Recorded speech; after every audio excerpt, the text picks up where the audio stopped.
அப்பா நான் வேண்டுதல் கேட்டு அருள் புரிதல் வேண்டும். ஆறுயிர்களுக்கெல்லாம் நான் அன்பு செய்திடல் வேண்டும்.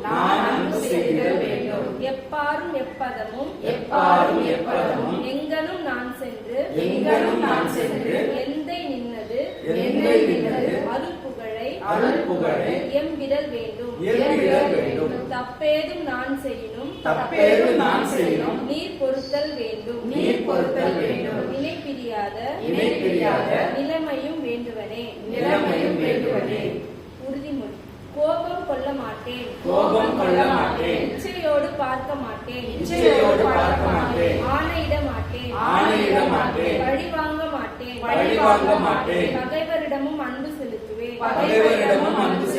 மனித புகழ்ச்சியை விரும்ப மாட்டேன். செல்வம் சேர்க்க மாட்டேன். பிறரை குற்றவாளி என தீர்க்க மாட்டேன். ஜெபம் பண்ணுவேன். இறைவாக்கின்படியே வாழ்வேன்.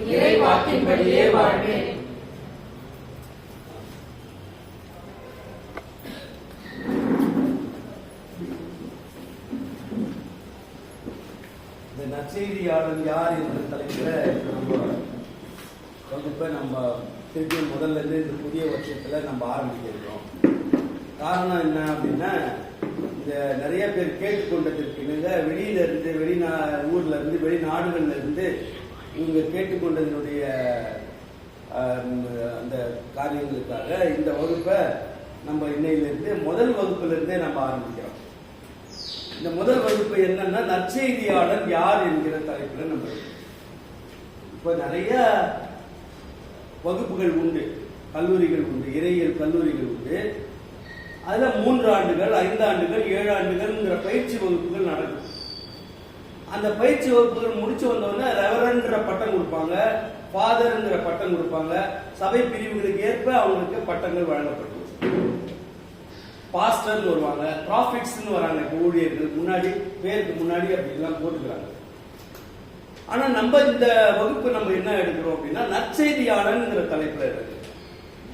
ஏன்னா இந்த நற்செய்தியாளன் யார் என்ற புரிதல் மக்களுக்கு இல்லை. அதனால நம்ம இதற்கு எடுக்கிறோம். இயேசு பெருமான் சொல்ற அறுப்பு மிகுதி, வேலையாட்கள் குறைவுங்க. இங்கதான் நம்மளுக்கு ஒவ்வொரு தெருவு சபை இருக்கு.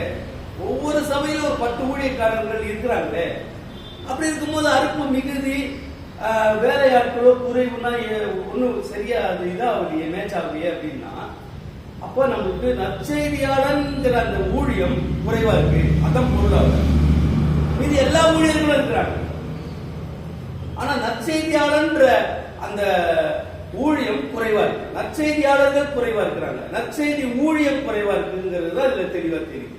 இந்த இயேசு பெருமான் கற்றுக் கொடுத்த இந்த வார்த்தையில் அவர் புலம்பி சொல்ற ஒரு வார்த்தையா தான் பார்க்கணும். அறுப்போ மிகுதியா இருக்குப்பா, ஆனா வேலையாட்களோ குறைவா. புலம்பி சொல்ற வார்த்தையா இருக்கு. அது மட்டும் சொல்ல, அதனுடைய பின்னாடி வரிகள் பாத்தீங்கன்னா, ஆட்டுக்குட்டிகளை ஓநாய்களுக்குள்ள அனுப்புகிறது போல நான் உங்களை அனுப்புறேன். எப்படி இருக்கும் பாருங்க. ஆட்டுக்குட்டிகள், அது ஆடு கூட இல்ல, ஆட்டுக்குட்டிகளை ஓநாய்களுக்குள்ள அனுப்புகிறது போல நான் உங்களை அனுப்புறேன். யோசிச்சு பார்த்தா நிறைய நற்செய்தியாளர்களுடைய காரியங்களை குறித்து நம்ம சிந்திச்சு நிறைய விஷயங்களை எடுத்து பார்த்தோம்னா, நற்செய்தியாளன்ற ஒரு அந்த நபர் 2 நிலையில பக்குவப்பட்டிருக்கணும், தேர்ச்சி பெற்றிருக்கணும். 2 நிலை. ஒன்னு அகநிலையிலையும் அவர் என்ன பண்ணிருக்கணும், தேர்ச்சி பெற்றவரா இருக்கணும். புறநிலையிலையும் தேர்ச்சி பெற்றவரா இருக்கணும். ஏன்? இப்ப இயேசு பெருமானோட சீடர்கள் நிறைய பேர் இருந்தாங்க. அவங்களுடைய பேதர்களுடைய அந்த நிழல் பட்டு கூட சுகமடைந்தார்கள். அவர் எழுப்பி பிரசங்கிக்கும் போது 3000 பேர் அட் டைம் அவங்க ஞானஸ்நானம் பெற்று சபையில சேர்ந்தார்கள் என்றுதான் சொல்லப்படுகிறது. ஆனாலும் இயேசு பெருமான் என்ன செய்தாரு, பவுலை நற்செய்தியாளனா பின்னாடி இயேசு பெருமானோட தொடர்பு இல்ல, பின்னாடி நாட்கள்ல வர இயேசு பெருமான் என்ன செய்யறாரு, அழைக்கிறார். ஒரு நற்செய்தியாளனா பவுலை என்ன செய்யறாரு, தெரிந்து கொள்றாரு. அப்ப ஏன் இவ்வளவு சீடர்கள் கூட இருந்தாங்க, பார்த்தாங்க, அவருடைய வேலைகள்ல சாப்பிட்டாங்க. அந்த அற்புதங்களை எல்லாம் கண்டாங்க, நேர உபதேசத்தை கேட்டாங்க. அவங்க ஏன் கடவுள் தெரிந்தெடுக்காம ஏன் அந்த பவுலை நற்செய்தியாளர் தெரிந்தெடுத்தார் அப்படின்னு பார்த்தா, அவர் என்ன செஞ்சிருக்கிறார், புறநிலையிலும் அவர் என்ன பண்ணியிருக்கிறாரு, தேர்ச்சி பெற்றவர்.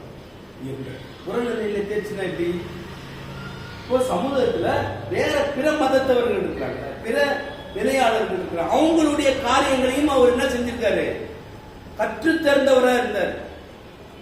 மார்க்ஸ் மேடையில போய் அவர் அந்த ஏதென்ஸ் நகரத்துக்கு போகும்போது அங்க அவரு அங்க இருக்கக்கூடிய எல்லா புலவர்களுடைய காரியங்களையும் அவர் என்ன செஞ்சிருக்காரு, படிச்சிருக்காரு. புற நிலையில அவர் எல்லா நிலையிலையும் அவர் தெரிந்து, அகநிலையில அவர் தியாக உணர்வோடையும் நிபந்தனையற்ற அர்ப்பணிப்புங்கிற நிலையிலையும் ரத்த சாட்சிக்கு தன்னை ஒப்பு கொடுத்தவராகவும் இருந்தனால கடவுள் அவருக்கு தெரிந்து கொடுத்தார். 2-3 காரியம் பாருங்க. ஒண்ணு தியாகம், தியாகம் உள்ள வேணும். தியாகம்னா என்னது, அன்பு. அன்புள்ள வேணும். ஃபர்ஸ்ட் பாயிண்ட் அன்புள்ள வேணும். அன்புள்ள இருந்துச்சுன்னா யாரையும் ஏமாற்றவோ, அவர்களுக்கு தெரியாம அவர்கிட்ட ஏதாவது பறிக்கவோ, எதை எதிர்பார்ப்போ இல்லாம இருக்கக்கூடியதுதான் அந்த உண்மையான அன்பு. எதிர்பார்க்க அவங்க கிட்ட இருந்து எதையாவது ஒண்ணு வாங்கிடணும் அப்படின்னு நினைச்சாலே அது உண்மையான அன்பு இல்லை. அது பெற்றோர் பிள்ளையா இருந்தாலும் சரி, கணவன் மனைவியா இருந்தாலும் சரி, யாரா இருந்தாலும் அந்த தியாக உள்ளம் இருக்கணும். அந்த அன்பு உள்ளம் கொண்டவரா இருக்கணும். அது இல்லாம நிபந்தனையற்ற அர்ப்பணிப்பு இருக்கணும். Unconditional surrender. அன்கண்டிஷனல் சரண்டர் அதான் அது ரொம்ப முக்கியம். நீ இதை செஞ்சா கடவுளே, நீ இதை பண்ணா நான் இதை பண்ணுவேன், இல்ல நான் இதை பண்றதுக்கு நீ ஒரு அடையாளத்தை கொடு, நீ இது நான் ஏதாவது ஒண்ணு செய்யணும்னா அவர்கிட்ட எதையாவது ஒண்ணு என்ன செய்யறது கேட்கறது இருக்குதுல்ல, இது பண்ணா நான் இது பண்றேன், இது இப்படி பண்ணா பண்றேன் அப்படின்னு சொல்லி ஒரு டிமாண்ட் அல்லது ஏதாவது ஒண்ணு ஒரு நிபந்தனை இட்டு நம்ம ஊழியத்துக்கு வர்றது, அல்லது நான் போறதுக்கு முன்னாடி இதை சொல்றது, எனக்கு ஏதாவது ஒரு என்ன செய்ய, அது நீ சொன்னதை நான் எனக்கு நிரூபி, எனக்கு ஒரு அடையாளத்தை காட்டு, ஏதாவது ஒண்ணு செய், அப்பதான் நான் போவேன் தைரியமா. அப்படி இல்ல, நிபந்தனையற்ற அர்ப்பணிப்பு, சரண்டர், அன்கண்டிஷனல் சரண்டர். அந்த நிலை இருக்கிறவங்க தான் நற்செய்தியாளர் தகுதி உடையவர். அது மட்டும் இல்ல, ரத்த சாட்சி மரணத்திற்கு அவங்க என்ன பண்ணிருக்கணும், ஒப்பு கொடுத்துக்கணும். உயிரையும் கடவுளுக்காக நான் கொடுப்பேன் என்கிற அந்த தெளிவும் அந்த திண்மையும் இருக்கணும். 3 நிலை இருக்கும். யாக உள்ளம் இருக்கணும், அன்கண்டிஷனல் சரண்டர், நிபந்தனையற்ற அர்ப்பணிப்பு இருக்கணும், ரத்த சாட்சி மரணத்தில். இப்படி இருந்தா கடவுள் நம்மளுக்கு தெரியும். நம்ம ஒரு சாதாரண களிமண் தான். அவருக்கு என்ன பாத்திரம் தேவையோ, என்ன தேவையோ அதுக்கு ஏற்ற மாதிரி அவர் என்ன செய்யணும், என்ன வடிவமைக்கணும். அதுக்கு நான் முழுசும் என்ன செய்யணும், நான் அர்ப்பணிக்கணும். நான் இப்படிதான் இருப்பேன், நான் இந்த செய்தி தான் போவேன், நான் இப்படிதான் பண்ணுவேன், நான் அப்படிதான் பண்ணுவேன் நம்ம என்ன செய்ய முடியாது, கண்டிஷன் போட முடியாது அவர்கிட்ட. அப்படி போட்டா நீ போடலாம், நீங்க போட்டா நீங்க உன்னுடைய ஊழியம் வேற எந்த ஊழியத்துக்கு வர முடியாது. நற்செய்தியாளனா இருக்கு. நான் நற்செய்தியாளனா ஆகணும் அப்படின்னா இப்படிலாம் இருக்கணும். கடவுளுக்காக உயிரை கொடுக்கிறதுக்கு, இயேசு பெருமானுக்காக உயிரையும் கொடுப்பதற்கு தயாரா இருக்கு. நிபந்தனையற்ற அர்ப்பணிப்பு செய்யும், தியாக உள்ளம் இருக்கு. இப்படி அந்த நிலையில தான் அவர் 12 சீடர்கள் மட்டும் இல்ல, இன்னும் கூட நிறைய பேர் இருந்தாங்க, நிறைய சீடர்கள் இருந்தாங்க. ஆனா அவங்க எல்லாம் அகநிலையில அவங்க பலப்பட்டு இருந்தாலும் அவங்க புற நிலையில எப்படி இருந்தாங்க, அந்த பலப்படல. அவங்க புற மக்களுக்கு, புறஜாதி மக்கள் இடத்துல அவங்க வரவேல, அவங்கள தங்க அந்த யூத இனத்துக்குள்ளேயே தான் அவங்க இருந்தாங்க, இஸ்ரவேலருக்குள்ளேயே தான் இருந்தாங்க. அதனால புறஜாதி மக்களுக்காக யாரை தெரிந்து கொள்றாரு, பவுலை தெரிந்து கொள்றாரு, நற்செய்தியாளனா தெரிந்து கொள்றாரு. இப்ப நம்ம நற்செய்தியாளர்னா நம்ம எங்க போகணும், புறமா இருக்கணும். அப்ப நீ அந்த காரியங்கள் அத்தனையும் என்ன செஞ்சிருக்கணும், படிச்சிருக்க. ஏன் அவர் அப்படி சொல்றாரு, இப்போ ஓநாய்களுக்குள்ள அனுப்புறேன்னு சொல்றாரு. ஆட்டுக்குட்டிகளை ஓநாய்கள். இந்த சர்க்கஸ்ல எல்லாம் பாத்தீங்கன்னா யானையை வச்சு சர்க்கஸ் காட்டும், சிங்கத்தை வச்சு சர்க்கஸ் காட்டும், புலி இதெல்லாம் வலிமையான மிருகங்கள், இதெல்லாம் அதை வச்சு சர்க்கஸ். எங்கேயாவது ஓநாயை வச்சு சர்க்கஸ் காட்டு பாத்துருக்கீங்களா? ஒரு இடத்துல வச்சிருக்க மாட்டோம். வீட்டுல சிங்கத்தை கூட வளர்ப்பான், சிறுத்தை கூட வளர்ப்பான். அந்த இதுல எல்லாம் பாத்தீங்கன்னா கூட தெரியும், தெரியும் சிங்கம் சிங்கத்தை வளர்ப்பாங்க, கரடியை வளர்ப்பாங்க, யானையை வளர்ப்பாங்க, எல்லாத்தையும் வளர்ப்பாங்க. ஆனா ஓனை யாரும் வளர்த்து பார்த்துருக்கீங்களா? ஏன்? ஓனை வெறி ரத்த வெறி பிடிச்சிருக்கு. ஓனையினுடைய குணம் வந்து எப்படி இருக்கும்? ரத்த வெறி பிடிச்சிருக்கு. அதை என்ன செய்ய முடியாது, வளர்க்க முடியாது. அதனுடைய இயல்புலயே அது எப்படி இருக்கும்? அந்த ரத்த வெறி கொண்டது. அந்த ரத்த வெறி கொண்ட ஓனாய் கிட்ட நம்மள அனுப்புகின்ற ஆட்டுக்குட்டிகளை அனுப்புகிறது. ஆட்டுக்குட்டிகளை ஓநாய்களுக்குள்ள அனுப்புகிறது போல உங்களை அனுப்புகிறது. அப்போ அந்த ஓனாய் இருக்கிறதுல ரத்த வெறி பிடிச்சிருக்கு. அப்ப நம்ம அங்க போனோம்னா என்ன அர்த்தம்? எப்படி?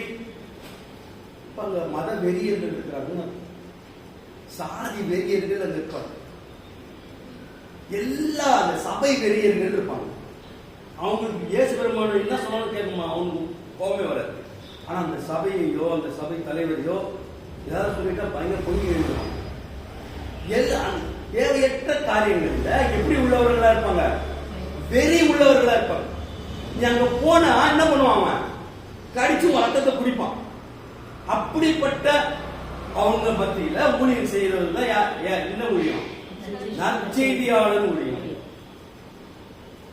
ஒரு கிறிஸ்தவர்கள் உட்கார்ந்து இருக்காங்க, என்ன தெரியாது. கிறிஸ்தவர்களா உட்கார்ந்து இருக்காங்க, அவங்களுக்கு என்ன தெரியாது. ஆனா அவங்களுக்கு இயேசு பெருமானே தெரியும். அப்ப நான் அவங்களுக்கு பிரசங்கிக்கிறது என்னது? ரொம்ப லேசு. அது போனா இல்ல, அதுவும் ஆடுதான், இதுவும் ஆடுதான். ஆடாடு ஆடு ஆடாது. ஆனா இப்ப பெரும்பாலும் ஆடுன்றதை விட ஓனாயா தான் இருக்குது. பெரும்பாலும் ஆடுகிட்ட இருந்து நிறைய உறிஞ்சிக்கிட்டு இருக்கிறது தான் நிறைய இருக்கு இன்னைக்கு கால சமூகத்துல. ஆனா இவர் என்ன சொல்றாரு? ஆட்டுக்குட்டிகளை ஓநாய்களுக்குள்ள அனுப்புறது. அந்த நேரத்திலயும் உனக்கு என்ன இருக்கு? நிச்சயம் மரணம் நிச்சயம். அப்ப நீ அது துணிஞ்சுதான் நீ அங்க போற.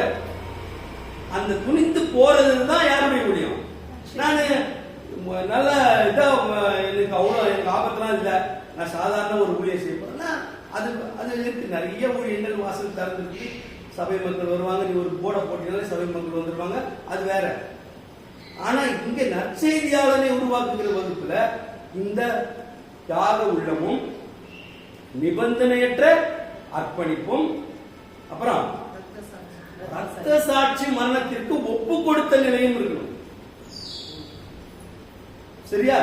அந்த நிலை இல்லாம நற்செய்தியாளர் வர முடியாது. முன்னாடி அந்த கண்டிஷன் போட்டுட்டு இருக்க முடியாது அவர்கிட்ட. நீ நாளைக்கு எனக்கு இந்த வரம் கொடு, நான் இந்த உங்ககிட்ட தான் போவேன், எனக்கு இந்த அடையாளத்தை காட்டு, நீ நான் நினைச்சது சரிதான எனக்கு ப்ரூவ் பண்ணி, இப்படி இப்படின்னா பல நிபந்தனை. நான் நிறைய பேருடைய சாட்சியை கேட்டிருக்கேன். கொடுமையா இருக்கும். அதெல்லாம் சிரிப்பாவும் வரும் எனக்கு. அப்படி கடவுள்கிட்ட போய் அந்த மாதிரி பேரம் பேசிக்கிட்டு நிபந்தனை போட்டுக்கிட்டுலாம் இருக்கக்கூடாது. Unconditional surrender. மரியாதை கிட்ட போய் சொல்றாரு, தேவதூதன் போய் சொல்றாரு. என்ன சொல்றாரு? நீ கர்ப்பவதியா போற, நீ உனக்கு குமாரனை பெற. ஐயோ எனக்கு புருஷன் அறிய இல்லம்மா, உன் பரிசுத்தாவியானவர் வருவாரு, அதனால நீ கர்ப்பம் அடை. உடனே அந்த அம்மா நீ சொல்லுகிறபடி எனக்கு வேற ஒண்ணு கிடையாது. அந்த நாள்ல அந்த அம்மாவை ஒருவேளை தெரிஞ்சா அந்த அம்மா எப்படி சாகும்? கல்ல இருந்து கொல்லப்படுவார். ஆனா அதெல்லாம் நம்ம யோசிக்கல. ரைட், ஓகே, உங்களுடைய வார்த்தைக்கு நான் என்ன செய்யறேன்? கட்டுப்படுறேன், கீழ்ப்படுறேன், அவ்வளவுதான். Unconditional surrender. அந்த நிலையில தான் நம்ம இருக்கணும். எது ஐயோ எனக்கு இதாச்சுன்னா எனக்கு கஷ்டம், ஜெயில போட்டுருவாங்க, எனக்கு இது போட்டுருவாங்க, எனக்கு கொண்டுருவாங்க, அதெல்லாம் இல்லை.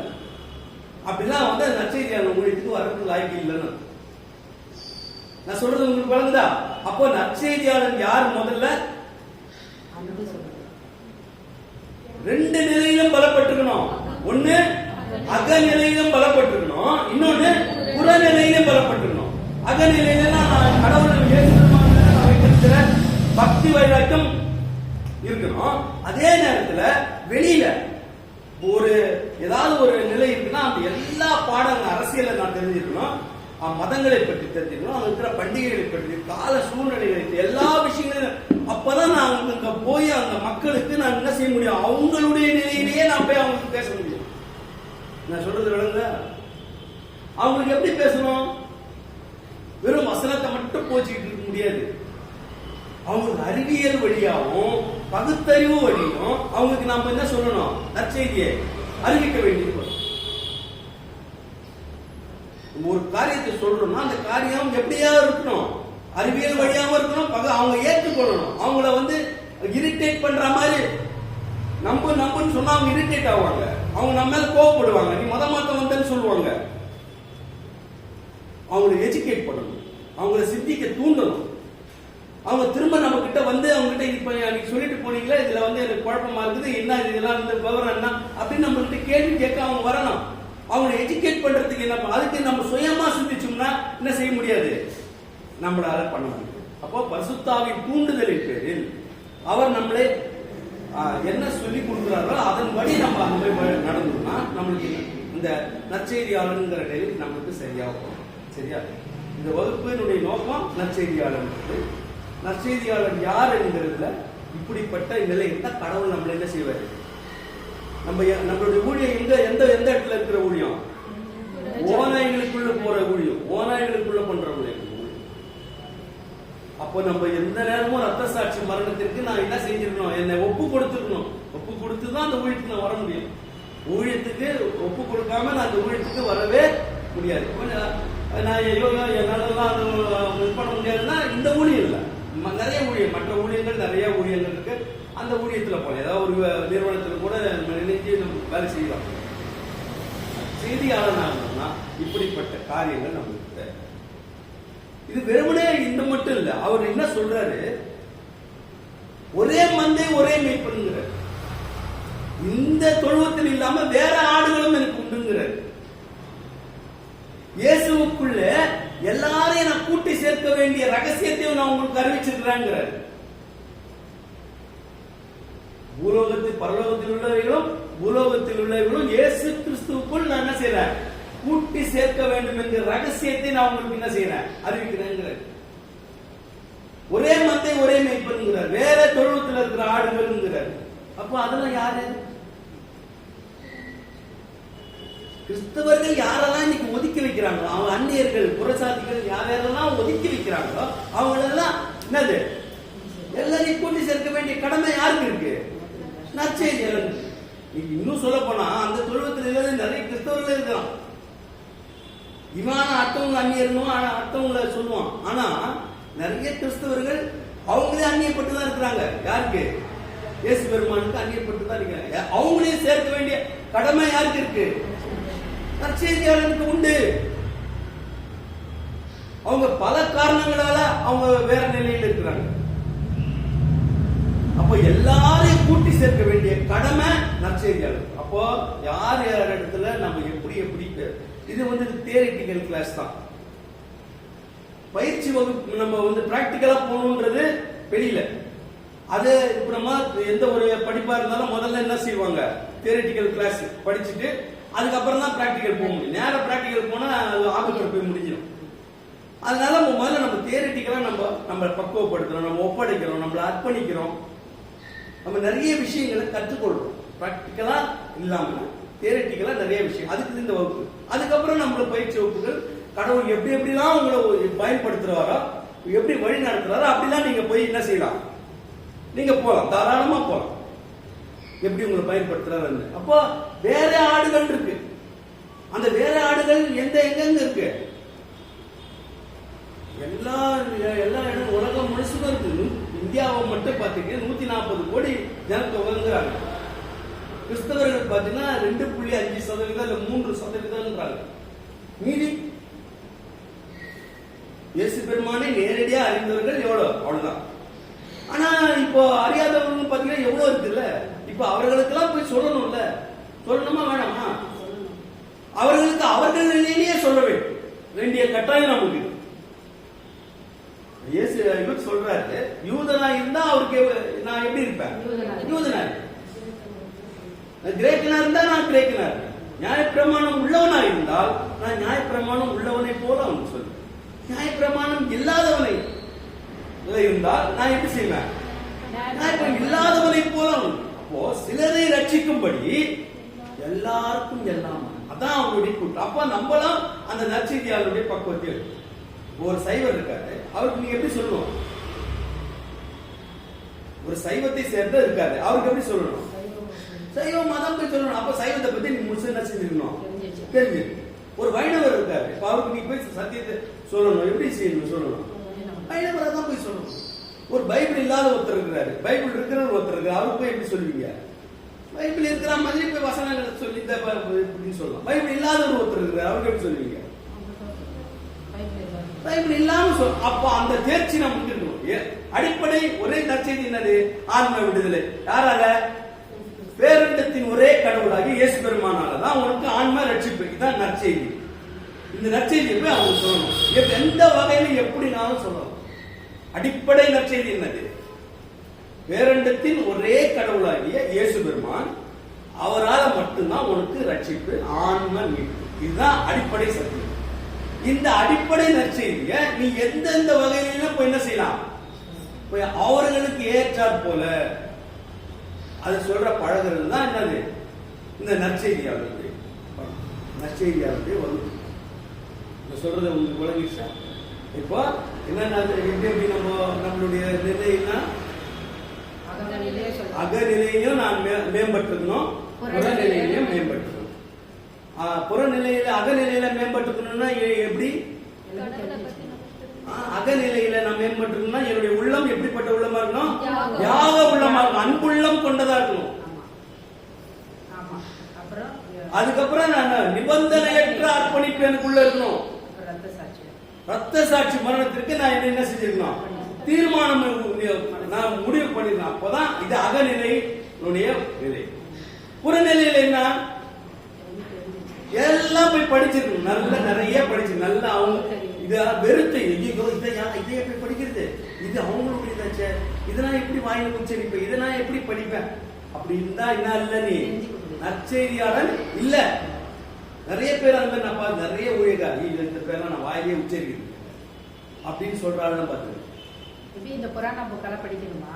புராண புத்தகம் நான் எதையுமே குறிப்பிட்டு சொல்லல. ஆமா, தெரிஞ்சுக்கணும் கண்டிப்பா. ஒரு சைவ போய் சைவத்துல சொல்லணும்னா எப்படி போய் என்ன படிக்கணும்? அந்த வழியில தானே படிக்கணும். அந்த வழியில தான் சொல்லணும். யாரு கற்றுக்கணும்? நான் பையன் இருக்கிறதுல ரொம்ப மக்கான ஆள். படிக்கிற காலத்துல ஒண்ணுமே படிக்கல. ஆனா அதுக்கப்புறம் நான் தீர்மானம் எடுத்து ஊழியத்துக்கு வரும்போது நிறைய படிச்சேன். பாத்தீங்கன்னா நிறைய புத்தகங்கள் எல்லாம் ஆய்வு புத்தகம். நான் எப்ப எங்க அப்பாவே உயிரோடு இருக்குன்னு கேட்டாரு, படிக்கிற காலத்துல எப்படி படிக்கலையடா நீ அப்படின்னு எங்க அப்பா என்ன கேட்டாரு. அது கடவுள் உங்களுக்கு நடப்பாரு. நீங்க மனுஷிகமா நினைச்சீங்கன்னா முடியாதுதான். ஆனா கடவுளா என்ன செய்யணும்? தீர்மானம் பண்ணி கடவுள் உங்களுக்கு உண்டான பலத்தை கொடுப்பாரு. அகநிலையிலே உங்களை பலப்படுத்திக் கொள்ளுங்கள், புறநிலைக்கு கடவுள் உங்களை வழிநடத்துவார். ஒரு புக்கு கொடுங்க, படிச்சு பார்த்துட்டு சொல்லுங்க. கடவுள் உங்களை புறநிலைக்கு கடவுள் நடத்துவார். அது எதை படிக்கணும்ன்றது எப்படி தெரியும்? அது கடல். நீங்க போய் இஸ்லாமியருக்கு ஊழியர் செய்ய போறீங்களா, ஒரு இந்துக்கு ஊழியர் செய்ய போறீங்க, எனக்கு தெரியாது. ஆனா கடவுளுக்கு தெரியும். அப்ப எதை படிக்க வைக்க வேணும், எதுல ஆர்வம் நீங்க செலுத்தணுங்கிறது யார் உங்களுக்கு வழி நடத்தணும்? அதனால இப்ப சொல்ல வைக்கிறாரு, இது தெரிஞ்சுக்கோ, இதை புரிஞ்சுக்கன்னு சொல்லி. அது கடவுளை எப்படி நடத்துறாரோ அப்படிதான் நம்ம பண்ணா. இவங்களுக்கு தான் நானா தீர்மானம் பண்ணா அது சரி வராது. கடவுளுடைய நிலையில நம்ம பரிசுத்தாவினுடைய நிலையில நம்ம ஒப்படைச்சிட்டு இருப்போம். அப்பதான் அது சிறப்பு சொல்லிட்டாரு. நம்ம அது பின்னாடி வகுப்புகளை நம்ம ஒவ்வொன்றுத்தையும் நம்ம பார்க்க தான் போறோம். பின்னாடி வகுப்புகளை பயிற்சி வகுப்புகளை இது எல்லாத்தையும் உங்களுக்கு சொல்லித்தரதான் போறோம். அதெல்லாம் ஒண்ணுமே இல்லை. எல்லாமே இயேசு பெருமானுடைய சத்தியம் தான் இருக்கு. ஆனா அதை புரியாம இருக்கிறாங்க மக்கள். அவங்களுக்கு அதை புரிய வச்சா போதும். எல்லாமே இயேசு பெருமான அடிப்படையாக கொண்ட எல்லாமே அடிப்படை தான். ஆனா அவங்களுக்கு அது புரியாம இருக்கு. நம்ம அதை வெறுக்கிற நிலையில் நம்ம இருக்கோம். ரெண்டு பேருக்கும் பெரிய கேப் இருக்கு. அதை அவங்களுக்கு புரியும்படி சொல்லிட்டா போதும். அவ்வளவுதான் நற்செய்தியாளர்கள். அவனும் நம்ம மேல வெறுப்படைவான். நம்ம மக்களும் நம்ம மேல வெறுப்படைய தான் செய்வாங்க. அதை பற்றி நம்மளுக்கு கவலை இல்லை. நம்மளை மகிமைப்படுத்தக்கூடியவர் அவர் தான். அவர் நம்மளை மகிமைப்படுத்தினா போதுங்கிற நிலையில நம்ம வந்தாங்க. இந்த அகநிலையில நீங்க தேர்ச்சி பெற்றால் முழு பலனை நீங்க அந்த தீர்மானத்துக்குள்ள வந்துட்டீங்கன்னா, புறநிலையில உங்களை வழிநடத்த வேண்டியது யாருடைய பொறுப்பு? அவர் ஆவியானவருடைய பொறுப்பு. அவர் உங்களுக்கு எந்த இடத்துல பயன்படுத்தலாம், எல்லாத்துக்கும் கத்திதாங்க. ஆபரேஷன் பண்றதுக்கும் கத்திதான், ஒரு தென்னை மரத்துல போய் அதை வெட்டுறதுக்கும் ஒரு கத்தி தான். எல்லாமே ஆனா அந்த கத்திகள் எல்லாமே வேற வேற வேலை செய்யறதுக்கு தான் பயன்படும். இந்த கத்தி அதுக்கு பயன்படுறதா, அந்த கத்தி இதுக்கு பயன்படுது. நம்ம அவருடைய கையில இருக்கிற கத்தி. அவர் எதுக்கு மருத்துவத்துக்கு பயன்படுத்துறாருன்னா அதுக்கு உண்டான கத்தியை உங்களுக்கு ஆயத்தப்படுத்துவார். நீங்க வேற எதுக்காக பயன்படுத்தணும்னா அதுக்கேற்ற கருவியை உங்ககிட்ட கொடுப்பாரு, அதுக்கேற்ற வரத்தை கொடுப்பாரு. அதனால நீங்க உங்களை பலப்படுத்துறதுக்கு வேண்டிய உள்ளான மனிதர்கள் நீங்க பலப்பட பாருங்க. அவ்வளவுதான் நம்ம செய்ய வேண்டிய வேலை. மீதி எல்லாம் அவருடைய சித்தத்தின்படி அவர் பரஸ்பரம் நம்மள வழி கொடுத்தார். சரியா? இப்போ இந்த இந்த வசனங்கள்லாம் நம்ம அதுதான் இப்ப எழுதி இருக்கோம். இப்போ எல்லாமே இயேசு பெருமானுக்குள் கூட்டி சேர்க்கப்பட வேண்டிய அந்த நிலை என்ன செய்யுது இருக்கு. அப்போ இயேசு பெருமான் கூட்டி சேர்க்கப்படும் மண்ணில் உள்ளவைகள் விண்ணில் உள்ளவைகள் எல்லாமே என்ன செய்யணும், இயேசுக்குள் கூட்டப்பட வேண்டும் என்கிற அந்த ரகசியத்தை போதிக்கிறார்ல. அப்போ அந்த எல்லாரையும் கூட்டணும்னா நம்மளுக்கு அவர் வந்து எப்படி கூட்டுவாரு, யாரை வச்சு கூட்டுவாரு? இயேசு பெருமான் எல்லாரையும் சகலத்தையும் மண்ணில் உள்ள விண்ணில் கூட்ட வேண்டும் என்கிற அவருடைய சித்தம் இருக்குன்னா யாரை வச்சு கூட்டணும்? அப்படி நற்செய்தியாளர்கள் தான் இன்றைய நிலையில நற்செய்தியாளர்கள் வச்சுதான் கூட்ட முடியும். அதனால தான் அவர் அறுப்பு மிகுது வேலையாளர் குறைவுங்கிறாரு. ஊழியக்காரர்கள் நிறைய இருக்கிறாங்க, ஆனா எந்த கூட்டி சேர்க்கிற ஆள் இல்ல, நற்செய்தியாளர்கள் குறைவா இருக்காங்க. அதுதான் அங்க ரொம்ப முக்கியமான. அப்ப அந்த நற்செய்தியாளர்கள் நிறைய ஒவ்வொரு காலேஜிலும் ஒவ்வொரு வருஷமும் நிறைய பேர் பாஸ் பண்ணி வெளியே வராங்க. ஊழியக்காரர்களா வராங்க.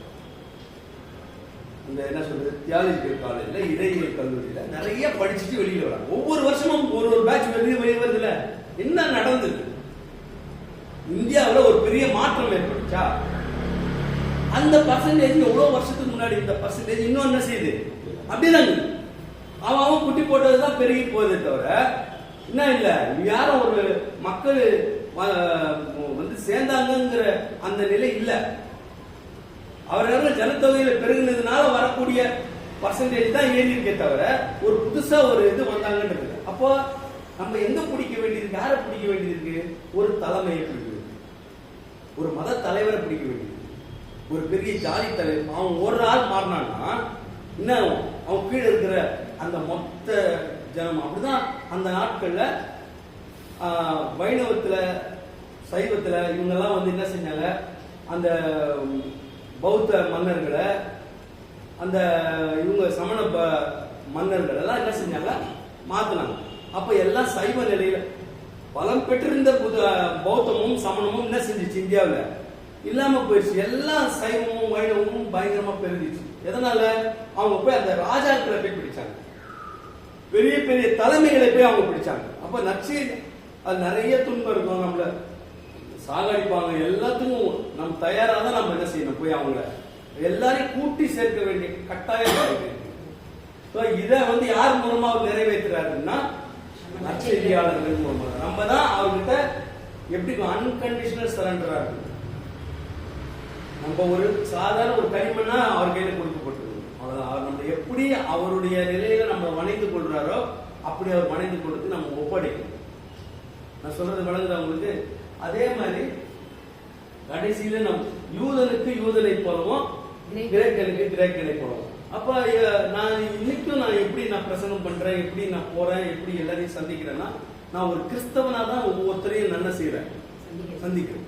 நான் சேரிக்கு போனாலும் சரி, மருத்துவமனைக்கு போனாலும் சரி, மலைவாழ் மக்களை சந்திச்சாலும் சரி, எந்த இடத்துல நான் போய் சுவிசேஷம் அறிவிக்க போனாலும் எப்படியா போறேன், கிறிஸ்தவனா போறேன். கிறிஸ்தவனா போய் அவங்களுக்கு அறிவிக்க போனா நான் மனம் மாற்ற போறேன்னா மதம் மாற்ற போறேன்னா மனமாற்றத்துக்கு தான் போறோம். மனமாற்றத்துக்கு போல அவங்க தான் நீங்க அடையாளத்தோட போறீங்க, கிறிஸ்தவங்கிற அடையாளத்துல போறீங்க. அவங்க தான் போய் ஜெபம் பண்ணா அவங்க நல்லா, ஆனா அவன் எங்க வருவான்? ஜெபம் பண்றீங்க, நல்லா ஆயிட்டான். இப்ப அவன் அடுத்தது என்ன பண்ணுவான்? கிறிஸ்தவ மதத்துக்குள்ள வருவான். மதம் மாற்றம் தான் நடக்கும், மனம் மாற்றம் நடக்காது. மனம் மாற்றம்ன்றது எப்படி என்னன்றது நான் சொல்றேன் பாருங்க. என்கிட்ட ஒரு நண்பர், அவர் வந்து எப்படி இருக்குன்னா, அந்த விநாயகர் சிலை இருக்கும், அந்த சிலைக்கு முன்னாடி எப்பவுமே அந்த இது போடுவார், என்ன சொல்றது, தோப்புகள் போடுவாரு. அது அந்த திருநெல்வேலி புஷ்பர் வருவார். நான் அவர்கிட்ட அந்த விநாயகர் தத்துவத்தை பத்தி அவர்கிட்ட சொன்னேன். ஐயா, இந்த தத்துவம் இது, இந்த மாதிரி ஒரு பெரிய யானை தலை கொண்டு ஒரு மனித உருவம் எப்படி இருக்க முடியாதுல்ல, அது அந்த இவ்வளவு பெரிய உருவம் வந்து ஒரு மூஞ்சலி மேல போய் ஒரு வாகனமா உட்கார்ந்துக்க முடியாதுல்ல. இதெல்லாம் சிந்திச்சிருக்கீங்களா? சிந்திக்கையா, இது வந்து ஒரு பெரிய தத்துவத்தை உள்ள அடக்கி இருக்குதுயா இது அப்படின்னு சொல்லி இயேசு பெருமானுடைய இதை வந்து அவர்கிட்ட அந்த தத்துவத்தின் வழியா அவர் விளங்குது.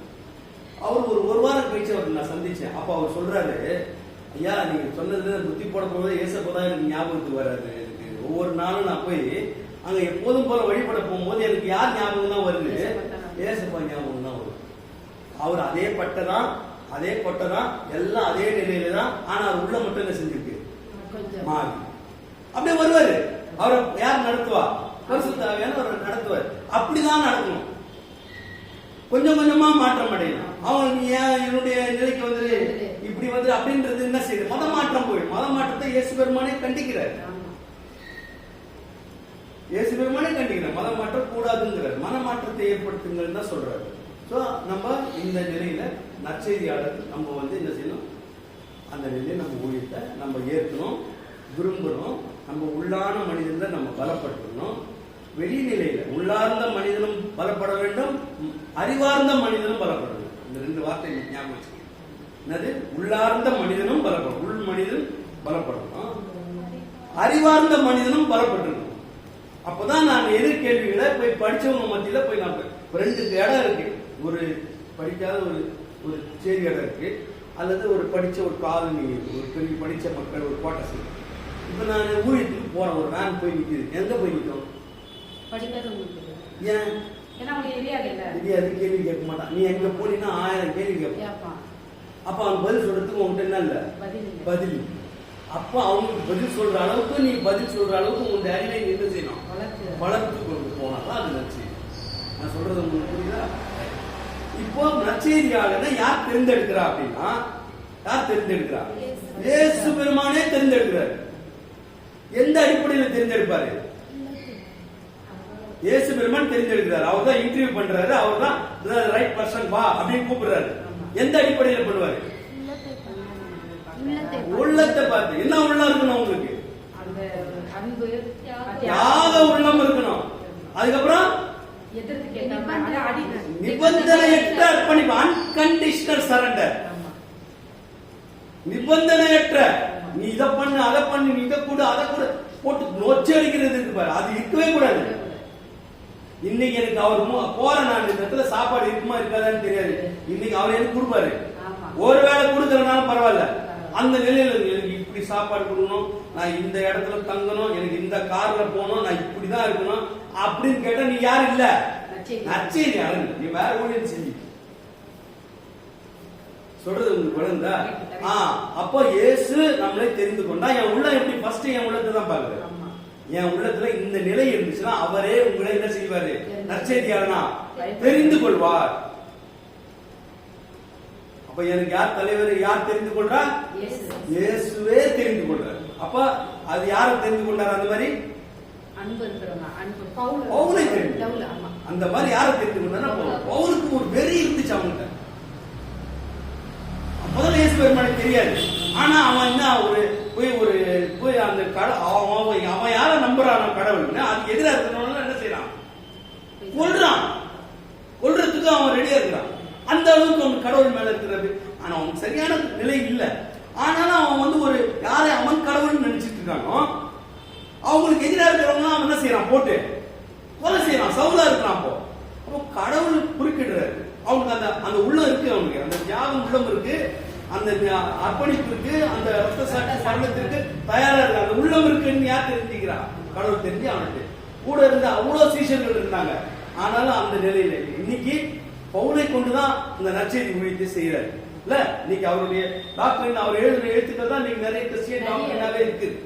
இன்னத்தினால இப்ப பாரு, நம்மளுடைய 4 நற்செய்தி நூல்லையும் இயேசு பெருமான் பலியானார் என்ற செய்தி இல்ல. அவரோட இருந்த சீஷர்கள் தான். ஆனா இயேசு பெருமான் பலியானார்னு யாருமே எழுதல. நம்மளுடைய விசுவாச பிரமாணம் அறிக்கையிடும்ல, அதனாசியஸ் விசுவாச பிரமாணம், நிசையா விசுவாச பிரமாணம், அப்போஸ்தலர் விசுவாச பிரமாணம். இந்த 3 விசுவாச பிரமாணத்திலையும் என்ன இல்ல? இயேசு பெருமான் பலியானார்ங்கிற செய்தியே இல்ல. ஆனா பவுல் தான் இயேசு பெருமான் என்ன செஞ்சாரு? பலியானார். அவரே கிருபாதார பலி, அவரே பஸ்கா பலி, உங்கள் பாவங்களை நிவர்த்தியாக்கும் பாவ நிவாரண பலி. அவர் ஒருவரே ஒரே தரம் பலியாக்கினார், இனி பலி தேவையில்லை. இவ்வளவு விஷயத்தை யார் எழுதா? பவுல் தான் எழுது. அப்போ என்ன இருக்கணும்? உள்ளார்ந்த மனிதனும் பலப்பட்டிருக்க வேண்டும், அறிவார்ந்த மனிதனும் பலப்பட்டிருக்கணும். அப்பதான் நீ நற்செய்தியாளனா இருக்கணும். இல்லப்பா அப்பனா மற்ற ஊழியர்கள் படிக்காதவங்களா? அப்படி இல்ல. அவங்க நிறைய படிச்சிருக்காங்க, 7 ஆண்டுகள் தான் படிச்சிருக்காங்க. அவங்க எதை வரைக்கும் படிச்சிருப்பாங்க? அறிவு சார்ந்தது. அறிவு சார்ந்தது இல்ல. அவங்க வெறும் பைபிள் வரைக்கும் பைபிளை சுற்றி இருக்கக்கூடிய காரியங்களை முழுசா படிச்சிருப்பாங்க. அந்த நிலையில மட்டும்தான் அவங்க படிச்சிருப்பாங்க. உலக நிலையில வேற நிலையில அவங்க படிச்சிருப்பாங்க. இதுலயும் அவங்க நிறைய படிச்சு அவங்க நிறைய படிப்பாளிகளா தான் இருப்பாங்க. 7 ஆண்டுகாலம் படிச்சிருக்காங்க, சும்மா பட்ட படிப்பு இல்லை. ஆனா அவங்க ஒரு குறிப்பிட்ட படிச்சிருப்பாங்க பைபிளை சார்ந்து. அந்த அதுக்கு உண்டான தேவையான பாடங்களை மட்டும் படிச்சிருப்பாங்க. ஆனா இங்கே எப்படி நற்செய்தியாளனா நீ வெறும் பைபிள் மட்டும் படிச்சு அந்த இதை மட்டும் பத்தாது, தாண்டி நீ என்ன செய்யணும்? பவுலை போல வேற நிலையிலே நீ கற்றுக்கணும். எல்லாத்தையும் போய் படிக்க வேண்டியிருக்கும். எந்தெந்த புலவர்கள், எந்தெந்த சமய தலைவர்கள் என்னென்ன எந்தெந்த காலத்துல பேசினாங்க, எப்படி பேசினாங்க, எதை பேசியிருக்காங்க, அப்பதான் ஈஸியா போய் அவர் போனாராங்க, சுத்தி பார்த்தாரு எல்லாத்தையும். டக்குன்னு அந்த மேடம் மேல ஏறதுக்கு ஒரு வார்த்தையை கண்டுபிடிக்கிறார். இந்த நீங்க அறியப்படாத கடவுளை தானே நான் உங்களுக்கு சொல்ல வந்தேன். அறியப்படாத கடவுள் அங்க எழுத போட்டிருக்கேன். அதை வச்சு அவங்க கிட்ட அடிக்கிறார். அப்போ அது எல்லாத்தையும் தெரிஞ்சதுனாலதான் அது பண்ண முடியும் இல்ல. அப்போ அந்த நிலை, அப்போ இயேசு பெருமான் தெரிந்து கொள்ளப்படணும்னா நீங்க முதலாவது இந்த உள்ளார்ந்த மனிதன் நீங்க பலப்பட்டிருக்கணும். சரியா? அப்போ அவர் தான் நம்ம என்ன பண்ணுவாரு? தெரிந்து கொள்வார். அது வாஞ்சையா இருக்கும் இல்ல. அடிப்படை தகுதினாலே இந்த 3. சரியா? நிறைய தகுதிகள் இந்த 3 தான் ரொம்ப அடிப்படையா இருக்கு. சரியா? அடுத்து அவர் தான் தலைவர். யாரு? இயேசு தான் தலைவர். அவர் தலைவரா இருந்தா என்ன அட்வான்டேஜ்? நற்செய்தியாளனுக்கு தலைவர் யாருன்னா இயேசு பெருமான் தான் தலைவர். ஏன் அவர் தலைவர் இருந்தா மற்றவங்களுக்கு தான் யார் தலைவர்? மற்ற ஊழியர் இருக்காங்க, அவங்களுக்கு தான் போய் யார் தலைவர்? இல்ல, சபை தலைவர் தான் அவருக்கு தலைவரா இருக்காரு. அவர் போய் என்னென்ன சொல்றாரோ அதெல்லாம் செஞ்சுட்டு வருவார். அதை மீறி செஞ்சா சபையை விட்டு தூக்கிடுவார். அந்த சபைக்கு கட்டுப்பட்டு தான் அவரால் என்ன செய்ய முடியும்? வேலை செய்யும். அது பெரிய மெயின்லைன் சர்ச்சஸ் இருந்தா அவங்கள தான் அவங்க யாருக்கு கட்டுப்பட்டு? மேல இருக்கிற பெரியாண்டவருக்கு, போப்பாண்டவருக்கு அவர் தான். அவர் யாருக்கும் என்ன செய்ய வேண்டியதில்ல, பயப்படவே தேவை. அவருக்கு அங்கிருந்து உத்தரவாதம் போயிட்டே இருப்பாரு. எங்க தங்கினா எப்படி சாப்பிடணும் என்னன்றதெல்லாம் முடிவு பண்றது யாரு? கடவுள் தான். எல்லாத்தையும் அவர் படியாளர். அவ்வளவுதான். அவருடைய சொந்த அனுபவம் வேற மாதிரி இருக்கும். அவருடைய லைஃபே வேற மாதிரி இருக்கும். அவரு எதிர்பார்த்து பொட்டலாம் கட்டிட்டு அந்த ஆரம்பத்துல சொல்லி கொடுத்தாரு, அன்றன்றுள்ள ஆகாரத்தை. அதுதான் அவருடைய இந்த எதிர்பார்ப்பு. இன்னைக்கு என்ன தேவையோ அது எனக்கு அந்த நேரத்துக்கு அந்த வேலைக்கு பசி இல்லாம கொடுத்துருவாரு. நாளைக்கு எதுக்குனாவும் நான் அப்புறம் என்ன பட்டலம் கட்டி வைக்கிறேன், நான் இதை பண்ணி அதெல்லாம் யாருக்கு இது இல்லை, தேவையில்லை. நற்செய்தியா இன்னைக்கு எனக்கு படுக்கிறதுக்கு இந்த இடம் எனக்கு கடவுள், இன்னைக்கு சாப்பிடுறதுக்கு இதை எனக்கு கொடுத்துருக்காரு. அப்போ உன்னுடைய உள்ளம் எப்படிப்பட்ட உள்ளமா இருந்தா அதை அக்செப்ட் பண்ணும். தியாக உள்ள இருந்தா மட்டும்தான் நீ அதை அக்செப்ட் பண்ண முடியும். நீ தியாகம் உள்ள இல்லாம நீ அதை அக்செப்ட் பண்ண முடியாது. எனக்கு என்ன இப்படி கொடுத்துட்டாங்களே, எனக்கு இந்த ஹோட்டல்ல தானே நான் போட சொன்னேன், இப்படிதானே நான் இருப்பேன் அப்படின்னா என்ன செய்ய முடியாது. நான் இந்த ஃபிளைட்ல தானே போவேன், நான் இந்த கார்ல தானே போவேன், எனக்கு இதை இது பண்ணாம இப்படி பண்ணிட்டீங்க. நாங்க போறதுக்கு எனக்கு போக்குவரத்து, நாங்க குறித்த நேரத்துக்கு போவோம். அதை யாரை எடுத்து போவோம்? நற்செய்தியாளர் அது முள்ளா இருக்கலாம், காடா இருக்கலாம், அது பழமா இருக்கலாம், எப்படியாவது எனக்கு போய் அங்க சேர்த்துது. இதுல நிறைய அனுபவங்கள்ங்க. இதை பத்தி பேசலாம், பெரிய விஷயங்கள் இருக்கலாம். எல்லாத்தையும் நான் பேசுறதுக்கு நேரம் கிடையாது. அவ்வளவு அனுபவங்கள். எனக்கு தெரிஞ்ச ஒருத்தர் 3 நாள் ஒரு மலை மேல, ஒரு கிராமத்துல, ஒரு பெரிய கிராமத்துல 3 நாள் போய் அங்க அவங்க 4 பேர் போய் ஜெபம் பண்றாங்க. அவங்க அதுதான் பிளான் பண்ணி போறாங்க. அவங்க எந்த இதுவும் எடுத்துட்டு போல. அவங்க நற்செய்தியாளர் கிராமத்துல ஊழியர் சேர்த்து போறதுக்கு முன்னாடி அவங்க 4 நாள் பிரேயர் பண்ணிட்டு போலான்ற பிளான்ல இருக்காங்க. ஃபர்ஸ்ட் போய் 4 நாள் அங்க போய் எந்த சாப்பாடு இல்ல, உபவாசத்தோட ஜெபம் பண்றாங்க. வீடை கூட்டிட்டு ஜெபம் பண்றாங்க. ஜெபம் பண்ணி முடிக்கிறாங்க. அந்த முடிகிற நேரத்துல செம்ம மழை. ஒரு கடை கிடையாது, ஒண்ணும் கிடையாது. வெளியில அங்க இருந்து போக முடியாது, யாரையும் வெளியில போக கூடாதுட்டாங்க. மழை பொழந்து கட்டி. இவங்களுக்கு இது முடிஞ்ச உடனே பசி வந்துருச்சு. என்ன செய்யறது? ஆனா அந்த கூட்டின வீட்டுக்குள்ள தான் இருக்கிறாங்க. செம்ம அடி மழை. நடுராத்திரியில கதவு டமான் டமான் தட்டுறது. காற்று ஆடுதா இல்ல தட்டானுங்களா நடு தெரியலன்னு சொல்லிட்டு போய் கதவு திறந்தா ஒரு ஆள் பெரிய மூட்டை எடுத்துன்னு வந்து, எங்க சாமி உனக்கு குடும்ப சொல்லிச்சு உங்களுக்கு அப்படின்னு கூப்பிட்டு போயிட்டே இருந்தான். திறந்து பார்த்தா ஃபுல்லா அந்த பழங்கள், வாழைப்பழம், அந்த அந்த மலைகள்ல என்ன கிடைக்கும், கிழங்கு வகைகள், அந்த பழங்கள், இதெல்லாம் வந்து அவங்க கொடுத்துட்டு யாருன்னே தெரியாது. என் சாமி உனக்கு கொடுக்க சொல்லிட்டு போயிடுச்சு, அதனால இது எத்தனை அந்த மழையில எடுத்து கொடுத்துட்டு போறோம். அதுதான் கடவுள் நடத்துறது. அது யாருக்கு எப்படி இருக்கும்? அந்த வைராக்கியமும் அந்த இதோட இருக்கிற நான் சொல்றது உங்களுக்கு வருதா? அது அவரவர்களுடைய அனுபவம். அவருக்கு எத்தனை யாராவது கொடுத்தாங்க, அதனால நான் போய் அவங்க போய் 3 நாள் உட்காந்து நீ பண்றேன் நீ போன அது நடக்காது. உனக்கு அந்த அனுபவத்தோ அவருக்கும் உனக்கும் இருக்கிற தொடர்பு. நான் சொல்றது உங்களுக்கு வழங்குதா? இது மாதிரி நிறைய ஏகப்பட்ட சாட்சிகள் இருக்கு. சாட்சிகள் பெருமை பேசுறதுக்காக சாட்சிகள் இருக்கக்கூடாது. அவருடைய நாமத்தை மகிமைப்படுத்துறதுக்கும் அடுத்தவங்கள நம்ம அதை அவங்களுடைய அந்த இதை வந்து என்ன செய்யுது, விசுவாசத்தை ஆனால் கொண்டு எழுப்புவதற்கு தான் பயன்படணும். பெருமை பேசுறதுக்கு என்னுடைய சாட்சிகளை நம்ம பயன்படுத்தவும் கூடாது. நம்ம அந்த இது நம்ம ஆணையிடும் போதே நம்ம அந்த இதை சொல்லும் போதே நம்ம சொல்றோம் என்னன்னு, மனிதர் புகழ்ச்சி விரும்ப மாட்டேன். நம்ம வெறும் இதா போயிடக்கூடாது. மனுஷன் என்ன புகழ்றதே, நான் மனுஷனை புகழ்றதே நான் என்ன செய்யக்கூடாது, விரும்பக்கூடாது. நான் சொல்றது வழங்குதா உங்களுக்கு? அவர் தான் எனக்கு என்னவா இருக்கணும், தலைவரா இருக்கணும். எனக்கு வேற எந்த கிறிஸ்துவ நிறுவனமும் எனக்கு தலைவரா இருக்கக்கூடாது, இருக்க முடியாது. இருந்தா அது என்னவா இருக்கு, சரியா வர நற்செய்தியாளர் இருக்கு. நற்செய்தியாளருக்கு அவர் ஒருவர் தான் தலைவர். அப்புறம் அடுத்தது என்னது,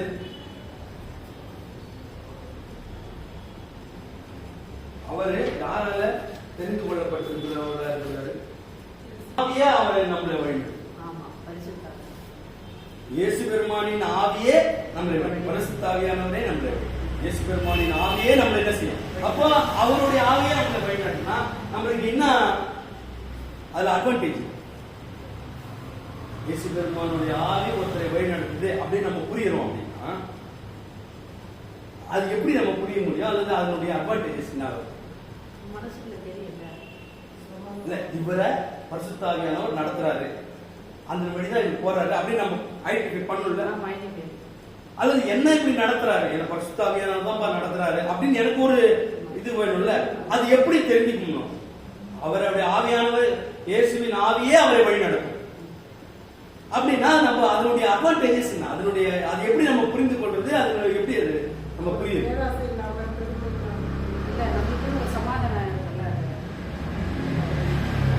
வசனம் இருக்கு, 1 தீமோத்தேயு 2 தீமோத்தேயு 1:7. அதுல என்ன பண்ணி, தேவன் நமக்கு பயமுள்ள ஆவியை கொடுத்தார், பலமும் அன்பும் தெளிந்த புத்தி.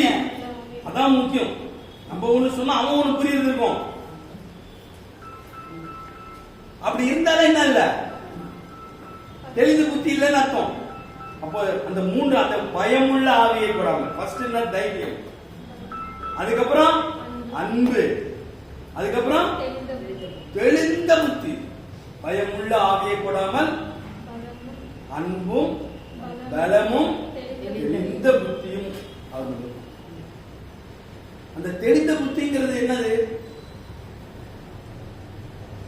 ஒரு சின்ன ஒரு உதாரணம் சொல்றாங்க. ஒரு வகுப்பு, அந்த வகுப்புல 50 மாணவர்கள் இருப்பாங்க. 25 மாணவர்கள் பெண்கள், 25 மாணவர்கள் ஆண்கள். அந்த ஆசிரியர் சிலப்பதிகாரம் பாடம் நடத்துறாரு. சிலப்பதிகாரத்தை எடுக்கிறார். கோவலன், கண்ணகி, மாதவி, அவருடைய அந்த கார் சிலம்பு, அத போய் அந்த பாண்டிய நெடுஞ்செழியன் அதை அவர் திருடிட்டான்னு சொல்லி அங்க போய் அவரை கொலை செய்யறாங்க.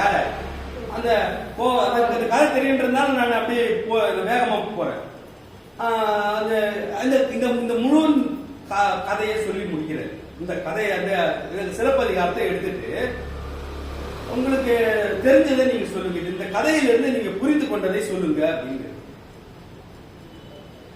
பெண்கள் பகுதியில் கை நீட்டுறாரு, நீங்க என்ன புரிஞ்சுக்கிட்டீங்க அப்படின்னு. அவங்க அந்த பெண்கள் சொல்றாங்க, பொண்டாட்டி நகருக்கு போய் அரமனை வச்சா இதான் கெதி ஆகும் அப்படின்னு. யார் சொல்றா? பெண்கள் சொல்றாங்க. சரிப்பா, நீங்க இவ்வளவுமா புரிஞ்சுக்கிட்டீங்களா?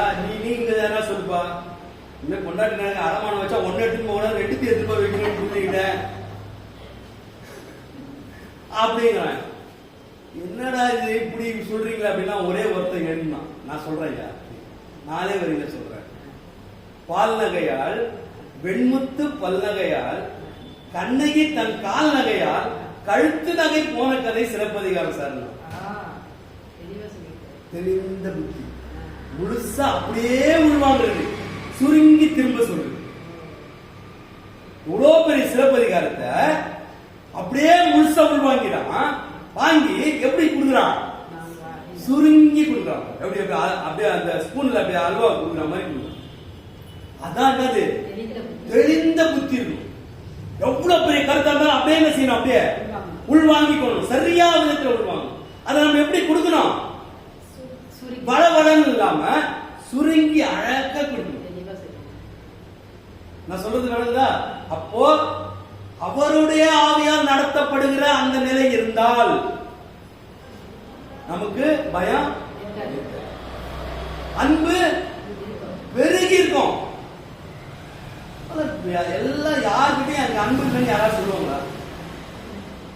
எனக்கு அன்பு இல்லை அப்படின்னு யாராவது ஒரு ஆள் சொல்லுவானா?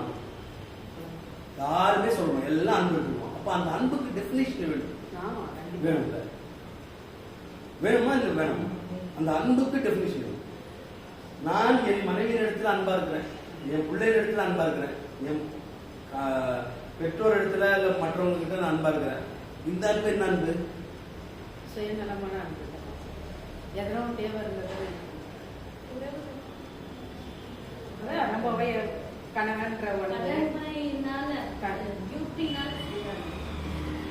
இது அந்த கடமை அன்பு. கடமை அன்பு. அது என்ன அன்பு? அது சுயநலமான அன்பு. சுயநலமா ஏதோ ஒரு சுயநலம் அங்க கலந்து இருக்கு. உலகத்துக்கு பயந்தோ அல்லது என்னமோ ஒரு காரணத்தினால நீ என்ன செய்வ? கட்டாயமா என்ன செய்வ? அன்பு செலுத்துற நிலை வருது. அது இல்ல தியாக அன்பு. நீ எவ்வளவு அதுக்காக இழந்திருக்கிற, அவங்களுக்காக நீ எவ்வளவு இழந்திருக்கிற, எதுவுமே வராது, திரும்ப வராது, எதுவுமே தெரியாது, திரும்ப வராது. அந்த இதோட எவ்வளவு இழந்திருக்கிற அந்த அந்த அந்த தியாகத்தினுடைய வரக்கூடிய அந்த அன்பு, அது யாருக்கு தான் இருக்கும்? பரிசுத்தாவியை பெற்றவங்களுக்கு இருக்கும். அந்த இயேசு பெருமானினுடைய ஆவியால் வழிநடத்தப்படுகிறவர்களுக்கு அந்த அன்பு இருக்கும். தியாக அன்பு அதான் ரொம்ப முக்கியம். சும்மா நான் வந்து என் மனைவி நல்லா பார்த்துறேன், என் பிள்ளைகள் நல்லா பார்த்துறேன், பெற்றோர் வயசான பெற்றோர் நான் தான் தூக்கி சுமக, அது இல்லவே இல்லை.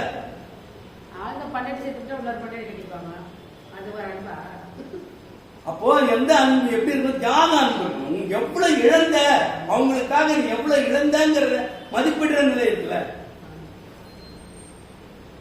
ஒருத்தர் ஒரு வெளிநாட்டு பல்கலைக்கழகத்தை சேர்ந்த ஒரு பேராசிரியர் என்ன செய்யறாரு? ஒரு அன்பை கணக்கு, எல்லாத்துக்கும் ஒரு குறியீடு இருக்கு. யூனிட்னு சொல்லுவாங்க. யூனிட்னு சொல்லுவாங்கல்ல. யூனிட்னா அளவீடு, அளவீடு, அளவீடு. இப்ப லெங்க்த்னா அதை மீட்டர்ல சொல்லுவோம், வெயிட்னா அதை வந்து கிலோல சொல்லுவோம்ல. அந்த மாதிரி அந்த யூனிட் இருக்குல்ல, அந்த யூனிட் அது மாதிரி ஒரு அன்பை கணக்கிடுறதுக்கு ஒரு அளவீடு குறி வேணும். எல்லா அன்பு செலுத்துறாங்கிறான். மாடு, ஆடு எல்லாமே தன்னுடைய நிலையில எல்லாமே அன்பு செலுத்துது. அப்ப எதுதான் அப்ப சரி? அப்ப அதுக்கு குறியீடு என்ன அப்படின்னு ஒரு பயங்கர கேள்வி ஒரு எக்ஸ்பெரிமெண்ட் பண்றது. அந்த எக்ஸ்பெரிமெண்ட் என்னன்னா, ஒரு பெரிய கூண்டு செய்யறது. அந்த கூண்டுல ஒரு பக்கத்துல வந்து ஒரு ஆண் குரங்கு வச்சிட்டாரு, இன்னொரு பக்கத்துல பெண் குரங்கு வச்சிருக்கு. இடையில 10 கம்பிகள் இருக்கு. அந்த கம்பியில தான் அதை டிராவல் பண்ணணும், வேற வழி இல்லை போறதுக்கு. அந்த கம்பியில தான் டிராவல் பண்ணணும். அந்த முதல் கம்பியை பிடிக்கும் போது அதுல 10 டிகிரி வந்து சூடு, அடுத்த கம்பியில வந்து 20 டிகிரி சூடு, அடுத்து 30, அப்புறம் 40, அது மாதிரி 100, கடைசி 100 டிகிரி. அது போது பழுத்து கிடக்கு. இப்போ அந்த இணை சேர்க்கிற நேரம், அந்த ஆண் குரங்கு பெண் குரங்கு இருக்குது. பெண் குரங்கு இணை சேர்ற நேரத்துல இந்த ஆண் குரங்கு இங்க இருக்குது. அதை பார்த்து திறந்து விட்டுறாங்க. திறந்து விட்ட உடனே அது முதல் இதை பிடிக்குது, 2வது பிடிக்குது, 3வது பிடிக்குது, 4வது பிடிக்குது, 5வது பிடிச்சிட்டு திரும்பி ரிட்டர்ன் ஓடிடுச்சு. சூடு தாங்க முடியாது, திரும்பி ஓடிடுச்சு. சரி, அடுத்தது இந்த இடத்துல இதை வைக்கிறாங்க, தாய் குரங்கு வைக்கிறாங்க, இங்க குட்டி குரங்கு வைக்கிறாங்க. ஆண் குரங்கு எடுத்துட்டு குட்டி குரங்கு குட்டி குரங்கு வைக்கிறாங்க, அதனுடைய தாயை வைக்கிறாங்க. தாய் குரங்கு திறந்து விடுறாங்க. டக்கு டக்கு டக்கு டக்கு டக்கு நான் பிடிச்சி 10ஐயும் பிடிச்சி அந்த குட்டியை போய் அடைச்சிச்சு. கை பார்த்தா கை. அப்போ அந்த ஆசிரியர் எழுதுறாரு, அந்த அன்பை அளவிடுகிற அந்த யூனிட் துன்பம்னு அளவிடுது. எவ்வளவு துன்பத்தை நீ தாங்குற அல்லது செலுத்துற, அந்த துன்பத்தை பொறுத்துக் கொள்ற இவங்களுக்காக அப்படின்னா அதுதான் அளவு, அன்பினுடைய அளவுன்னு. நீ இயேசு பெருமான் மேல அன்பு வச்சிருக்கிற, அன்பு கூறுகிறேன், இயேசு பெருமான் என் மேல நிறைய அன்பு வச்சிருக்க, அது நிறைய பாடம் எடுப்ப, அது போடுவ பாடுவ, கத்துவ குதிப்ப, சரி ரைட்டு. நீ அவர் மேல வச்சிருக்கிற அன்பு எவ்வளவு தூரம்? அவருக்காக நீ என்ன துன்பம்? அன்பு அன்பு அன்பு பாடுற. நான் சொல்றது வளருதா? அப்போ அந்த அன்பை அளவிடுகிற அந்த யூனிட், அளவீடு, இந்த குறியீடு வந்து என்னது? துன்பம் அப்படின்னு என்ன செய்யுது அந்த ஆசிரியர் தெரிவு செய்யுது. அப்போ நம்ம வெறும் அன்பு அன்புன்னு வெறும் வாயில என்ன செய்யல சொல்லிட்டு போறது ஒரு பிரயோஜனமும் இல்லை.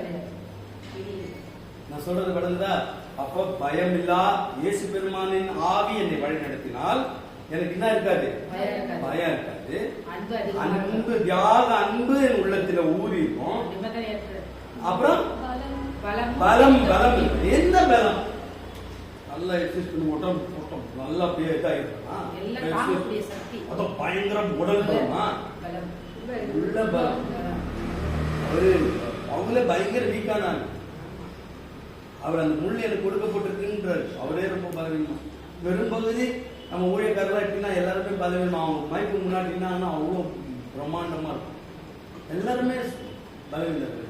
ஆனா அந்த பலன் எந்த பலன்? உள்ளான மனிதனுடைய பலம். அந்த உடல் பலமும் நம்மளுக்கு தேவைதான், ஆனா உள்ள பலமும் நம்மளுக்கு. அப்போ இயேசு பெருமானுடைய ஆவி என்னை வழி நடத்தினால் பயம் இல்லாத நிலையில் இருப்பேன், தியாக அன்புல நிலைத்திருப்பேன். பலம் உள்ளான அந்த பலம் எனக்கு இருக்கும். அதுக்கப்புறம் தெளிந்த புத்திக்கு நான் உங்களுக்கு சொல்லிட்டேன். அப்ப தெளிந்த நிறைய உள்ள வாங்குறோம். அதை நம்ம கொடுக்கும்போது எப்படி விடுறோம்?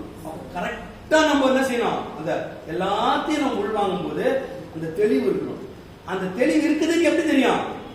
சுருக்கமா நான் சொல்றதுல இருக்கு. இவருக்கு இதுல வள வள என்ன பேசுறாங்கன்னு தெரியாது. அப்படி இருக்க கூடாது. எப்படி கொடுக்கணும்? ரொம்ப அழகா அவங்க இரிட்டேட் ஆகக்கூடாது, அவங்க எஜுகேட் ஆகிற மாதிரி இருக்கணும். அந்த நிலையில நான் இருந்தேன்னா யாரால வழிநடத்தப்படுறேன்? இயேசு பெருமானின் ஆவியினால் நான் என்ன செய்யறேன்? வழிநடத்தப்படுறேன் அப்படிங்கறத நம்ம புரிஞ்சுக்கணும். நம்மளும் நம்ம புரிஞ்சுக்கலாம், புரிஞ்சுக்கலாம். அவர் நம்மள பரிசுத்தாவினால் தான் நம்மள வழிநடத்துறாரான்றதை புரிஞ்சுக்கலாம். அவர் கொல கொலன்னார்னா ஐயோ இது வந்து என்னடா இது பரிசுத்த ஆவியை போல வேஷம் தரிக்கிற ஆவியை போல என்ன செய்யலாம்? இருக்கலாம். நம்மளுக்கு அந்த என்ன இருக்கு? நம்மளுக்கு அந்த என்ன இருக்கு? நம்மளுக்கு அந்த அளவீடு இருக்கு. பயம் இல்லாத மைக்கு மூடிட்டு பேசுவோம். ஏதாவது முக்கியமான இது இருந்துச்சுன்னா மைக்கு மூடிட்டு என்ன பயம்? ஏதோ புதுசு உள்ள தெரிஞ்சுவாங்களோ அப்படின்ற பயம்.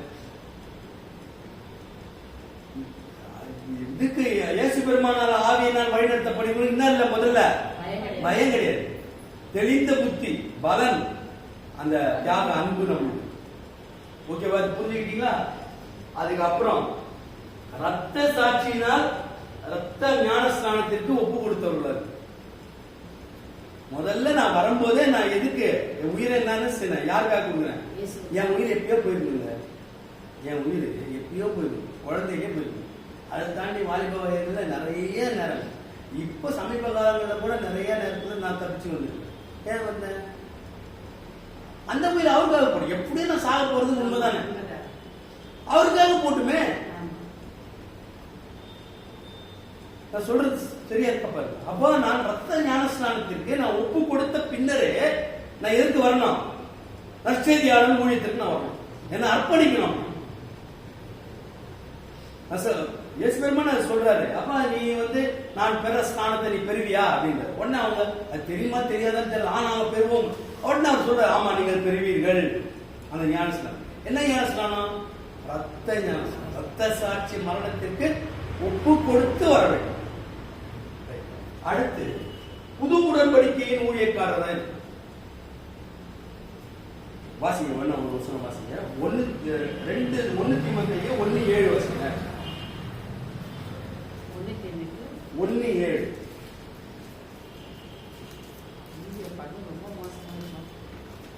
தாங்கள் சொல்லுகிறது என்னதென்றும், தாங்கள் சொல்லுகிறது என்னன்னு தெரியாது. தாங்கள் சாதிக்கிறது என்னதென்றும், தாங்கள் சாதிக்கிறது என்னன்னு தெரியாது. அறியாதிருந்தோ நியாயப்பிரமாண போதகராய் இருக்க விரும்புகிறார்கள். என்ன போதகர்? நியாயப்பிரமாண பழைய ஏற்பாட்டு போதகராய் இருக்கிறது. ஆனா இங்க 1 கொரிந்தியர் 3:6, 2 கொரிந்தியர் 3:6 வாசிங்க.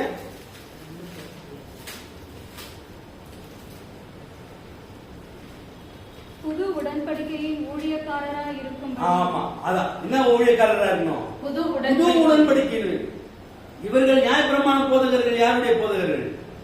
பழைய உடன்படிக்கையின் போதகர்களா இருக்க விரும்புகிறார். இயேசு பெருமான் சொல்றது என்னது? புது உடன்படிக்கையின் ஊழியக்காரர். புது உடன்படிக்கையின் ஊழியம் என்பது எதை அடிப்படையாக கொண்டது? எதை அடிப்படையாக கொண்டது? இயேசு பெருமானின் ரத்தத்தினால் ஆன உடன்படிக்கை. பழைய உடன்படிக்கை என்ன உடன்படிக்கை? தன்னுடைய சொந்த ரத்தத்தினால் ஆகிய உடன்படிக்கை. விருத்த சேதனம் தங்களுடைய, அதுவும் ஆண்களுக்கு மட்டும்தான், பெண்களுக்கு கிடையாது. ஆனா இதுல எல்லாரும் புது உடன்படிக்கையில எல்லாரும், ஆண் பெண் எல்லாரும் சமம். அதுல சொந்த ரத்தத்தினால உடன்படிக்கை, அது சொந்த ரத்தத்தினால உடன்படிக்கை பழைய உடன்படிக்கை. இயேசு பெருமானுடைய ரத்தத்தினால பண்ற உடன்படிக்கை புது உடன்படிக்கை. அப்ப நம்ம எந்த உடன்படிக்கையின் ஊழியக்காரர்கள் நம்ம இருக்கணும்? புதிய உடன்படிக்கை, இயேசு பெருமான் ரத்தத்தின் உடன்படிக்கையின் ஊழியக்காரர்களா இருக்கணும். அப்ப எத்தனாலும் நான் யாரதான் முன்னிறுத்தணும்? இயேசுவின் தான் முன்னிறுத்தணும். நான் சொல்றது வளர்ந்த உங்களுக்கு அது இருக்கிறாங்க. ஆனா இன்றைக்கும் இன்னதென்று தெரியல, என்ன பேசுறோம்னு தெரியல, என்ன பண்றோம்னு தெரியல. எதான் விரும்புறாங்க? நியாயப்பிரமாண போதகராக இருக்க விரும்புகிறார்.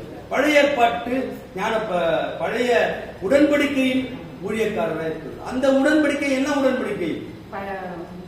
சொந்த ரத்தத்தின் அடிப்படையில் உண்டான உடன்படிக்கை. அதான் நித்திய உடன்படிக்கை. ஆபிரகாமுக்கு போட்ட உடன்படிக்கை தான் சொந்த ரத்தத்தினால் ஆகிய உடன்படிக்கை.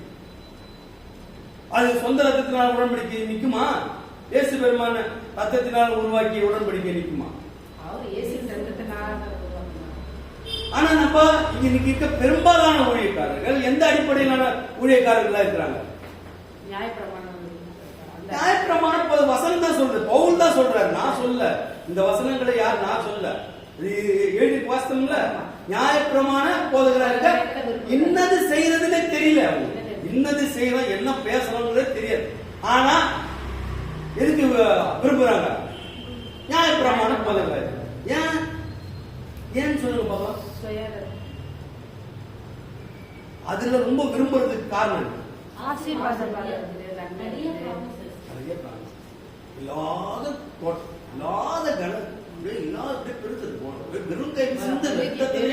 பெரிய பெருக்கம்.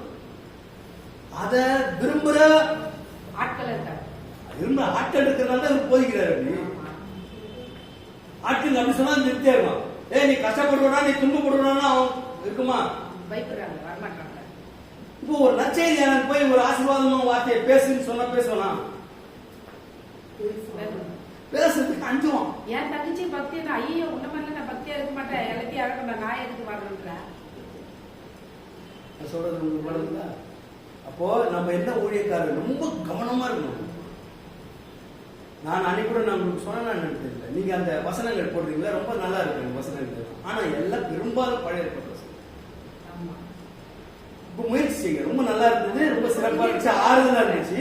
இனிமேல் நீங்க மனப்பாடம் பண்ண வசனங்களை போட்டு மனப்பாடம் பண்ணி உங்க இருதயத்துல இப்ப அந்த வசனங்கள் இருக்குல்ல, வசனத்தை போடுங்க. பெரும்பாலும் புதிய உடன்படிக்கையின் ஊழியக்காரர்களா மாறுங்க. இவங்கெல்லாம் நான் இருந்தது விரும்பினது போதும், நிறைய கத்துக்கிட்டாங்க. இப்ப நான் புது உடன்படிக்கையின் ஊழிய நற்செய்தி ஆனா விரும்புறேன். நான் முதல்ல இப்படி மாறுறேன். நிறைய வசனங்கள் உள்ளத்துக்குள்ள வந்துருச்சு. புதிய ஏற்பாட்டு உடன்படிக்கையின் வசனங்கள் உங்க உள்ளத்துல இருக்கு. அப்ப அதை தூக்கி போடுங்க. அது பெருத்த ஆசீர்வாதங்கள் உங்களுக்கும் கொடுக்கும். அது போய் சேரணும் மக்களுக்கு. நான் சொல்றது உங்களுக்கு விளங்குதா? அப்போ புது உடன்படிக்கையின் ஊழியம் என்பது ரொம்ப முக்கியம். அது தியாகத்தின் அடிப்படையில் வந்தது. உலகத்துல முதல் முறையா தியாகம் செய்தவர் யார்? பைபிள் அடிப்படையிலே கேட்கு. பைபிள் அடிப்படையிலே கேட்கு. பைபிள்ல முதல் முறையா தியாகம் செய்தவர் யார்? ஆபிரகாம். அப்புறம் என்ன தியாகம் பண்ணாரு ஆபிரகாம்?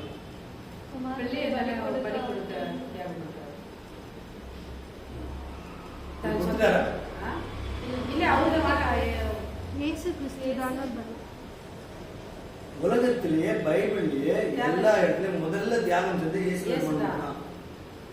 நீங்க அவரை தவிர்த்து தான் கேக்குறீங்கன்னு நான் சொன்னோம். இயேசு பெருமான் தான் முதல் முறையா இயேசு பெருமான் தான் என்ன செஞ்சாரு பைபிள்லயே. அப்ப புதிய ஏற்பாட்டின் தொடக்கமே நம்மளுக்கு இயேசு பெருமான் தான் தொடங்குது. அப்போ பைபிள் மொத்த பைபிள் எடுத்தீங்கன்னா எதுலதான் நம்மளுக்கு தியாகத்துல தான் இயேசு பெருமானுடைய வாழ்க்கை தொடங்குது.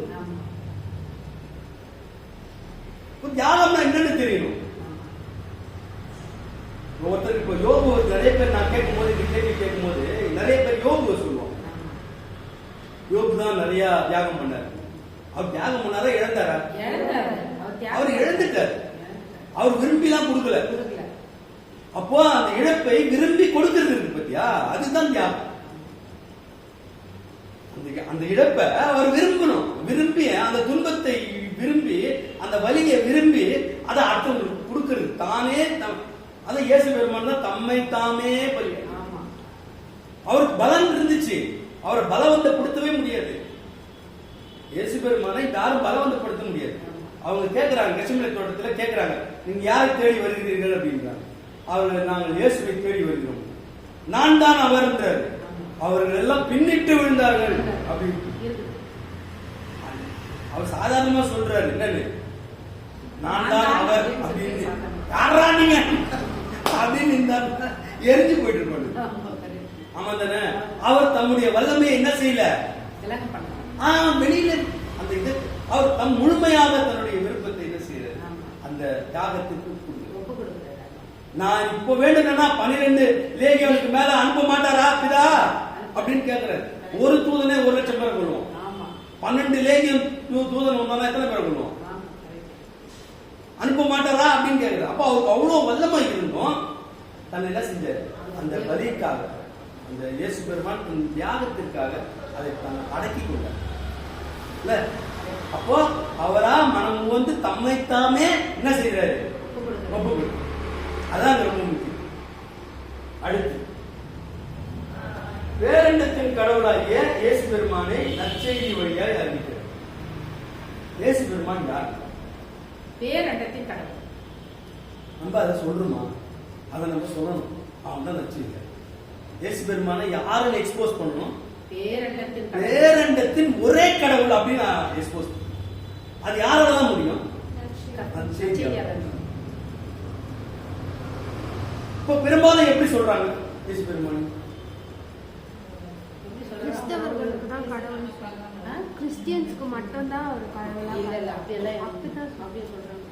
கிறிஸ்டியனை ஏத்துக்கிட்டாதான் ஏசப்பாவே நம்முடைய பாவங்களுக்காக அவர் உலக ரட்சகர். நாங்களாம் அப்படிதான் சொல்றோம், அவர் உலக ரட்சகர். இப்ப பாருங்க, இயேசு பெருமான் கர்த்தர்னு சொல்றோமா, ஆண்டவர்னு சொல்றோமா, லார்டுன்னு சொல்றோமா?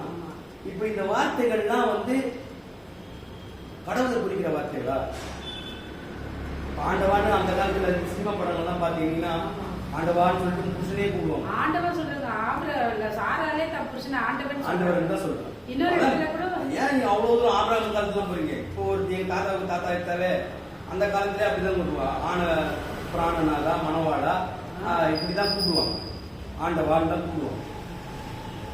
இப்போ கர்த்தர்னா இப்ப பெரும்பாலும் இந்த ஆதீன கர்த்தர்னு, இப்போ மதுரை ஆதீன கர்த்தர் யாருன்னா அந்த தலைமையில் இருக்கு. இப்ப திருவாரூர் ஆதீன கர்த்தர் யார்? அவங்க கர்த்தர்னு சொல்லுவாங்க. கர்த்தர்னா அந்த ஆதீனத்தை பாதுகாப்பவர். அப்ப இயேசு பெருமான் அந்த ஆதீனத்துக்காக கர்த்தர்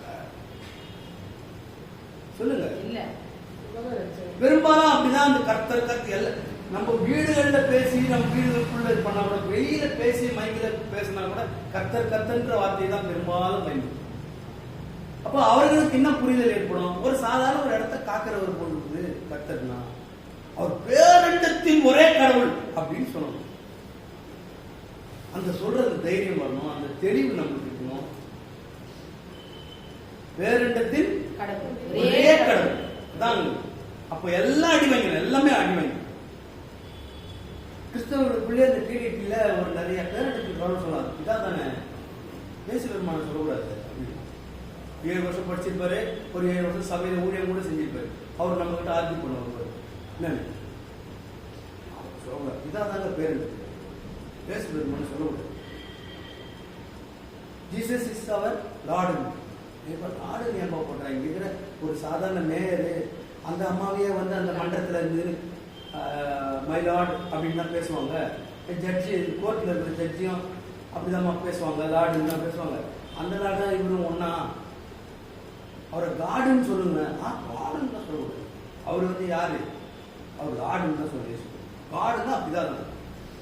கிறிஸ்தவர்களுக்குள்ள நான் சொல்றேன், நான் வெளியில சொல்ல, கிறிஸ்தவர்களுக்குள்ள. அப்ப இயேசுவை பேரண்டத்தின் கடவுள்னு நம்ம என்ன செய்யணும்?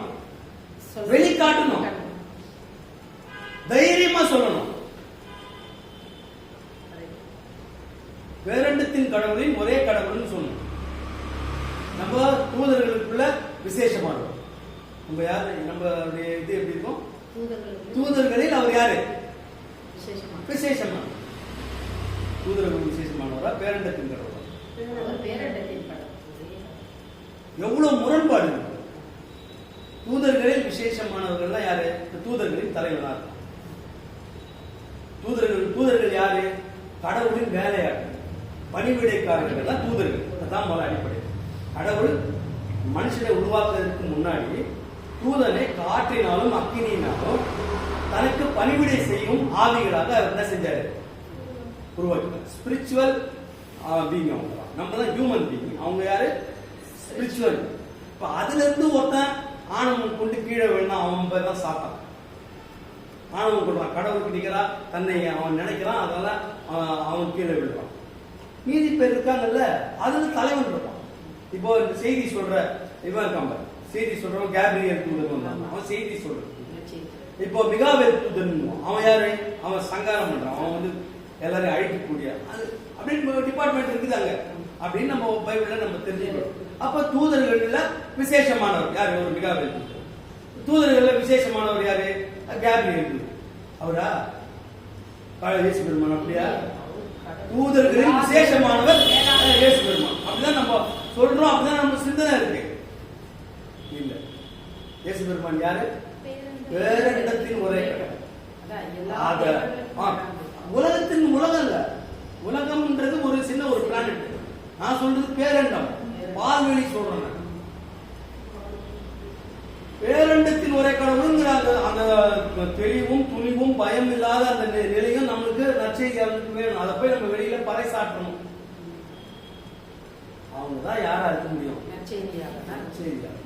அது என்ன மேல பக்குவப்படுத்திக்கணும். என் உள்ளத்துல அகநிலையிலும் நான் என்ன செய்யணும்? தேர்ச்சி பெறணும். புறநிலையிலும் நான், உள்ளார்ந்த மனிதனிலும் நான் பலப்படணும், அறிவார்ந்த மனிதனாகவும் நான் பலப்படணும். அது என்னுடைய தெளிவு. அதை வந்து என்ன செய்வாரு? நம்ம எங்க போய் ஊழியம் செய்ய போறோம்? யாருக்குள்ள போய் ஊழியம் செய்ய போறோம்? ஓநாய்களுக்குள்ள நம்ம ஊழியம். அப்ப ஓநாய்களுக்குள்ள போனா என் பாஷை எப்படி இருக்கணும்? ஆட்டு பாஷையா இருக்குமா? ஓனாய் பாஷையா இருக்குமா? அங்க மேனில போட்டு அப்ப என்ன பாஷை இருக்கணும் அவனுக்கு? ஓனாய் பாஷையிலே ஓனாய்க்கு சொல்லணும். அதை கற்றுக் கொடுக்கணும். ஆமாவா இல்லையா? அங்க போய் மேன் என்ன போச்சு? மெனு தின்றுவாங்க, ரத்தத்தை குடிச்சிடுவாங்க. சொல்றாரு, புறாங்களை போல எப்படி இருக்கணும்? பாம்பை போல என்ன மாதிரியான வார்த்தைகள் நம்ம அதனால வார்த்தைகள் மனப்பாடம் பண்ணுங்க. தந்திரம் இல்ல, பாம்பு இன்னொன்னு தந்திரத்துக்கு போயிட்டீங்க. அது ரொம்ப என்ன சொல்றது? ரொம்ப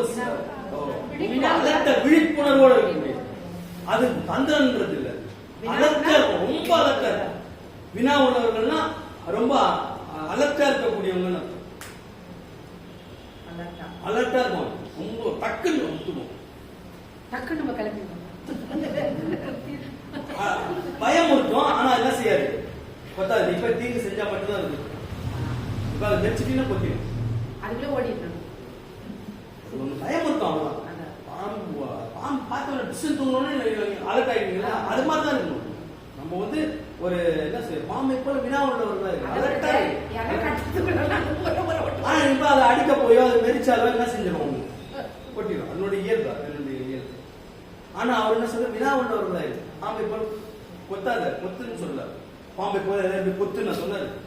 வினா உள்ளவர்கள் தந்திரன்றது நீங்க வந்து உடனே ஆதியாபுரத்துக்கு போய் அந்த ஏதேனுக்கு போய் தந்திரத்துக்கு போய் பாம்பு நுணையா தந்திரத்துக்கு போய் அப்படிதான் பட்சம். அப்படி இல்ல. வினா உள்ளவர்களா இருக்கணும்னா அலர்ட்டா இருக்கணும். பாம்பு அலர்ட்டா இருக்கும். சின்ன சத்தம் சத்தல் அந்த இல்ல அந்த அதிர்வுல இப்ப அது அங்க இருக்கும். இப்ப நீங்க நடந்து போறீங்க, அந்த அதிர்வுல உஷாராயிடும். அப்ப உஷாரா இருக்கணும். அந்த மாதிரி விழிப்பா இருக்கணும். எந்த நேரத்திலயும் விழிப்பா இருக்கும். அதான் புறாவை போல எப்படி இருங்க, பாம்பை போல அலர்ட்டாவும் இருக்கு. நான் உங்க எங்க அனுப்புறேன், ஓநாய்களுக்குள்ள. அப்ப நீங்க எவ்வளவு ஜாக்கிரதையா, எவ்வளவு விழிப்புணர்வோட, எவ்வளவு அலர்ட்டா இருக்கு. அதான் நம்மளுக்கு. அப்புறம் அவர் தான் எனக்கு யாரா இருக்கா, தலைவரா இருக்கு. அவருடைய ஆவிதான் என்ன சின்ன செய்யணும், என்ன வழி. எனக்கு அவர் தான் தலைவரா இருக்கு. எனக்கு வேற யாரும் எனக்கு தலைவர். நான் என்னை வழிநடத்துகிறது அவர் தான். எனக்கு இன்னைக்கு சாப்பாடு கொடுத்தாருன்னா எனக்கு ஒண்ணு இல்லைங்க. நான் சாதாரண ரயில்வே நிறைய வந்து என்ன இருக்கு, லஞ்சம் லாவணியம் நிறைய திருட்டு இருக்குது. அந்த ரயில்வேல இருந்து நான் அவங்க அனுப்பி நான் ஒரு இடத்துக்கு போறேன்னு இல்ல, அந்த இடத்துல ஏதோ ஒரு ஆபத்துனா இங்க இருந்து என்ன ப்ரொடெக்ட் பண்ணுவாங்க. ப்ரொடெக்ட் பண்ணி என்ன சேஃபான செஞ்சுருவாங்க. அங்கிருந்து சாதாரண ஒரு ரயில்வே துறை ஊழலும் லஞ்சமும் நிறைஞ்ச ஒரு அந்த துறைய, அந்த துறையின் மூலமா நம்ம ஒரு இடத்துக்கு வேலைக்கு போனோம்னா நம்ம என்ன செய்வாங்க, பத்திரமா பாதுகாப்பா எடுத்துன்னு தருவாங்க. நாங்க என்ன வேலைக்கு போறோம் அதுக்கு உண்டான எல்லா பொருள்கள், என்ன பொருள், டூல்ஸ் எல்லாத்தையும் எனக்கு என்ன செய்வாங்க, கொடுத்துருவோம். நீ யாருக்கு வேலை செய்யற, ஒரே கடவுள் வேலை செய்யணும். உனக்கு எப்படி பாதுகாப்பாரு, உனக்கு என்னென்ன உனக்கு தேவையெல்லாம் கொடுப்பாரு. அது பழக்க வைக்கிறதுக்குங்க, உதவாக வைக்கணும்ன்றது அவருடைய பழக்கம். ஆனா ரத்த சச்ச மாறிக்கும் சொல்றீங்க. உங்களுக்கு புரியும்படியா சொல்லிட்டா, உங்களுக்கு தாவீது சொன்னா நல்லா புரியுது. இப்போ முதல்ல அந்த கோலியாத்துக்கு முன்னாடி நிக்க வைக்கிறதுக்கு முன்னாடி அவனுக்கு என்னென்ன காட்டினாரு, சிங்கம் கரடி இது எல்லாத்தையும் அவனுக்கு சண்டை போட வச்சிட்டாரு. அவன் ஜெயிச்சுட்டான், அவன் ஓடிச்சு பயிர். இப்ப அவன் உள்ளான மனிதன் என்ன செஞ்சு இப்ப கோலியாத்து வந்து நிக்கிறான். அப்ப அவனுக்கு என்ன மனசுல ஓடும், அதே ஆக்சிடென்டா நீ என்னடா வருமா. அப்ப அந்த உள்ளான மனிதனே அவர் தான் செய்யறாரு, பலப்பட்டு. அவன் அப்பா அவர் வந்து இருப்பாரு, அவனுக்கு கரடியை விட்டு பயமுறுத்திட்டாரு, சிங்கத்தை விட்டு பயமுறுத்தி கை அப்படி இல்ல. அது அர்த்தம் இல்ல. நம்மளை பலப்படுத்துவதற்கு கடவுள் தருகிற பாடம், சரியா? அதை நம்ம அப்படிதான் நம்ம எடுத்துக்க வேண்டியது. அவர் நம்மளை ஒரு நாளும் நம்மளை வந்து வெட்கப்படுத்தவோ இது பண்றவோ விடவே மாட்டார். அதை நீங்க படிப்புனே எடுக்கணும். அதை இன்னைக்கு நடத்தினார்னா அது அன்கண்டிஷனல் சரண்டர் இருந்துச்சுன்னா அந்த நிலை நம்மளுக்கு வந்துடும்.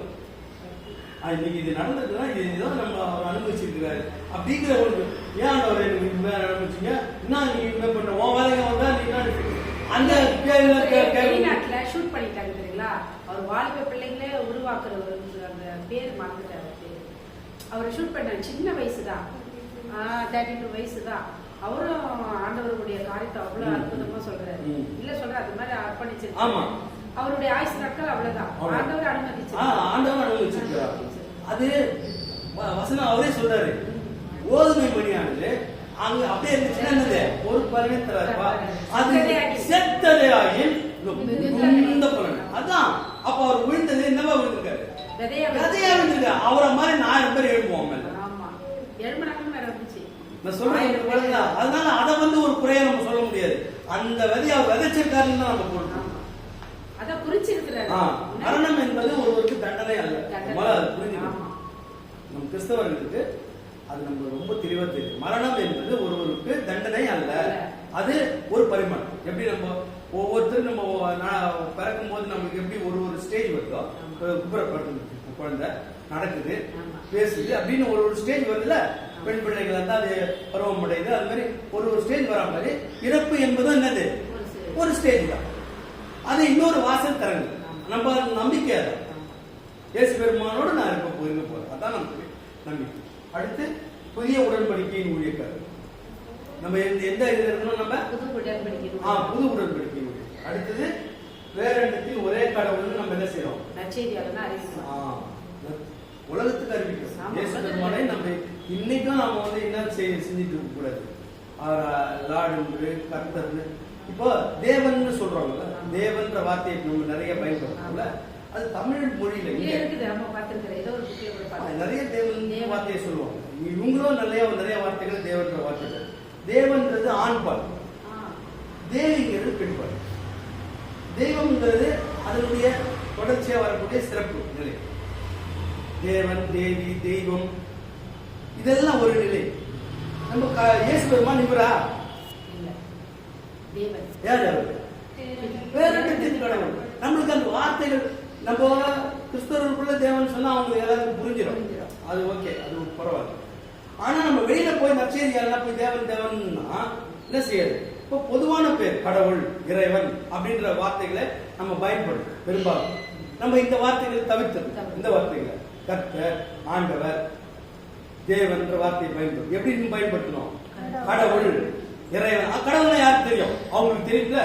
கடவுள், இறைவன்னாலும் அவங்களுக்கு தெரியும். அப்படி அந்த வார்த்தைகளை பொதுவாக பயன்படுத்தி அவங்கள போய் நம்ம கூட்டி சேர்க்கணும். யாருக்குள்ள இயேசுக்குள் கூட்டி சேர்க்கிற அந்த நிலையை நம்ம என்ன செய்யணும், எடுக்கணும். சரி, நம்ம இதோட முடிக்கலாம். நம்ம ஏற்ற ஆயிடுச்சு. சரி, ஜெபம் பண்றீங்களா? ஒரு நிமிஷம் சார். இந்த வகுப்புல வெளியில இருந்து பார்த்து கொண்டிருக்கிற ஒவ்வொருத்தருக்கும் என்னுடைய அன்பையும் வாழ்த்துக்களையும் தெரிவிக்கிறேன். இந்த வகுப்பு உங்களுக்கு சிறப்புடையதா இருந்திருக்கும் அப்படின்னு நான் நம்புறேன்.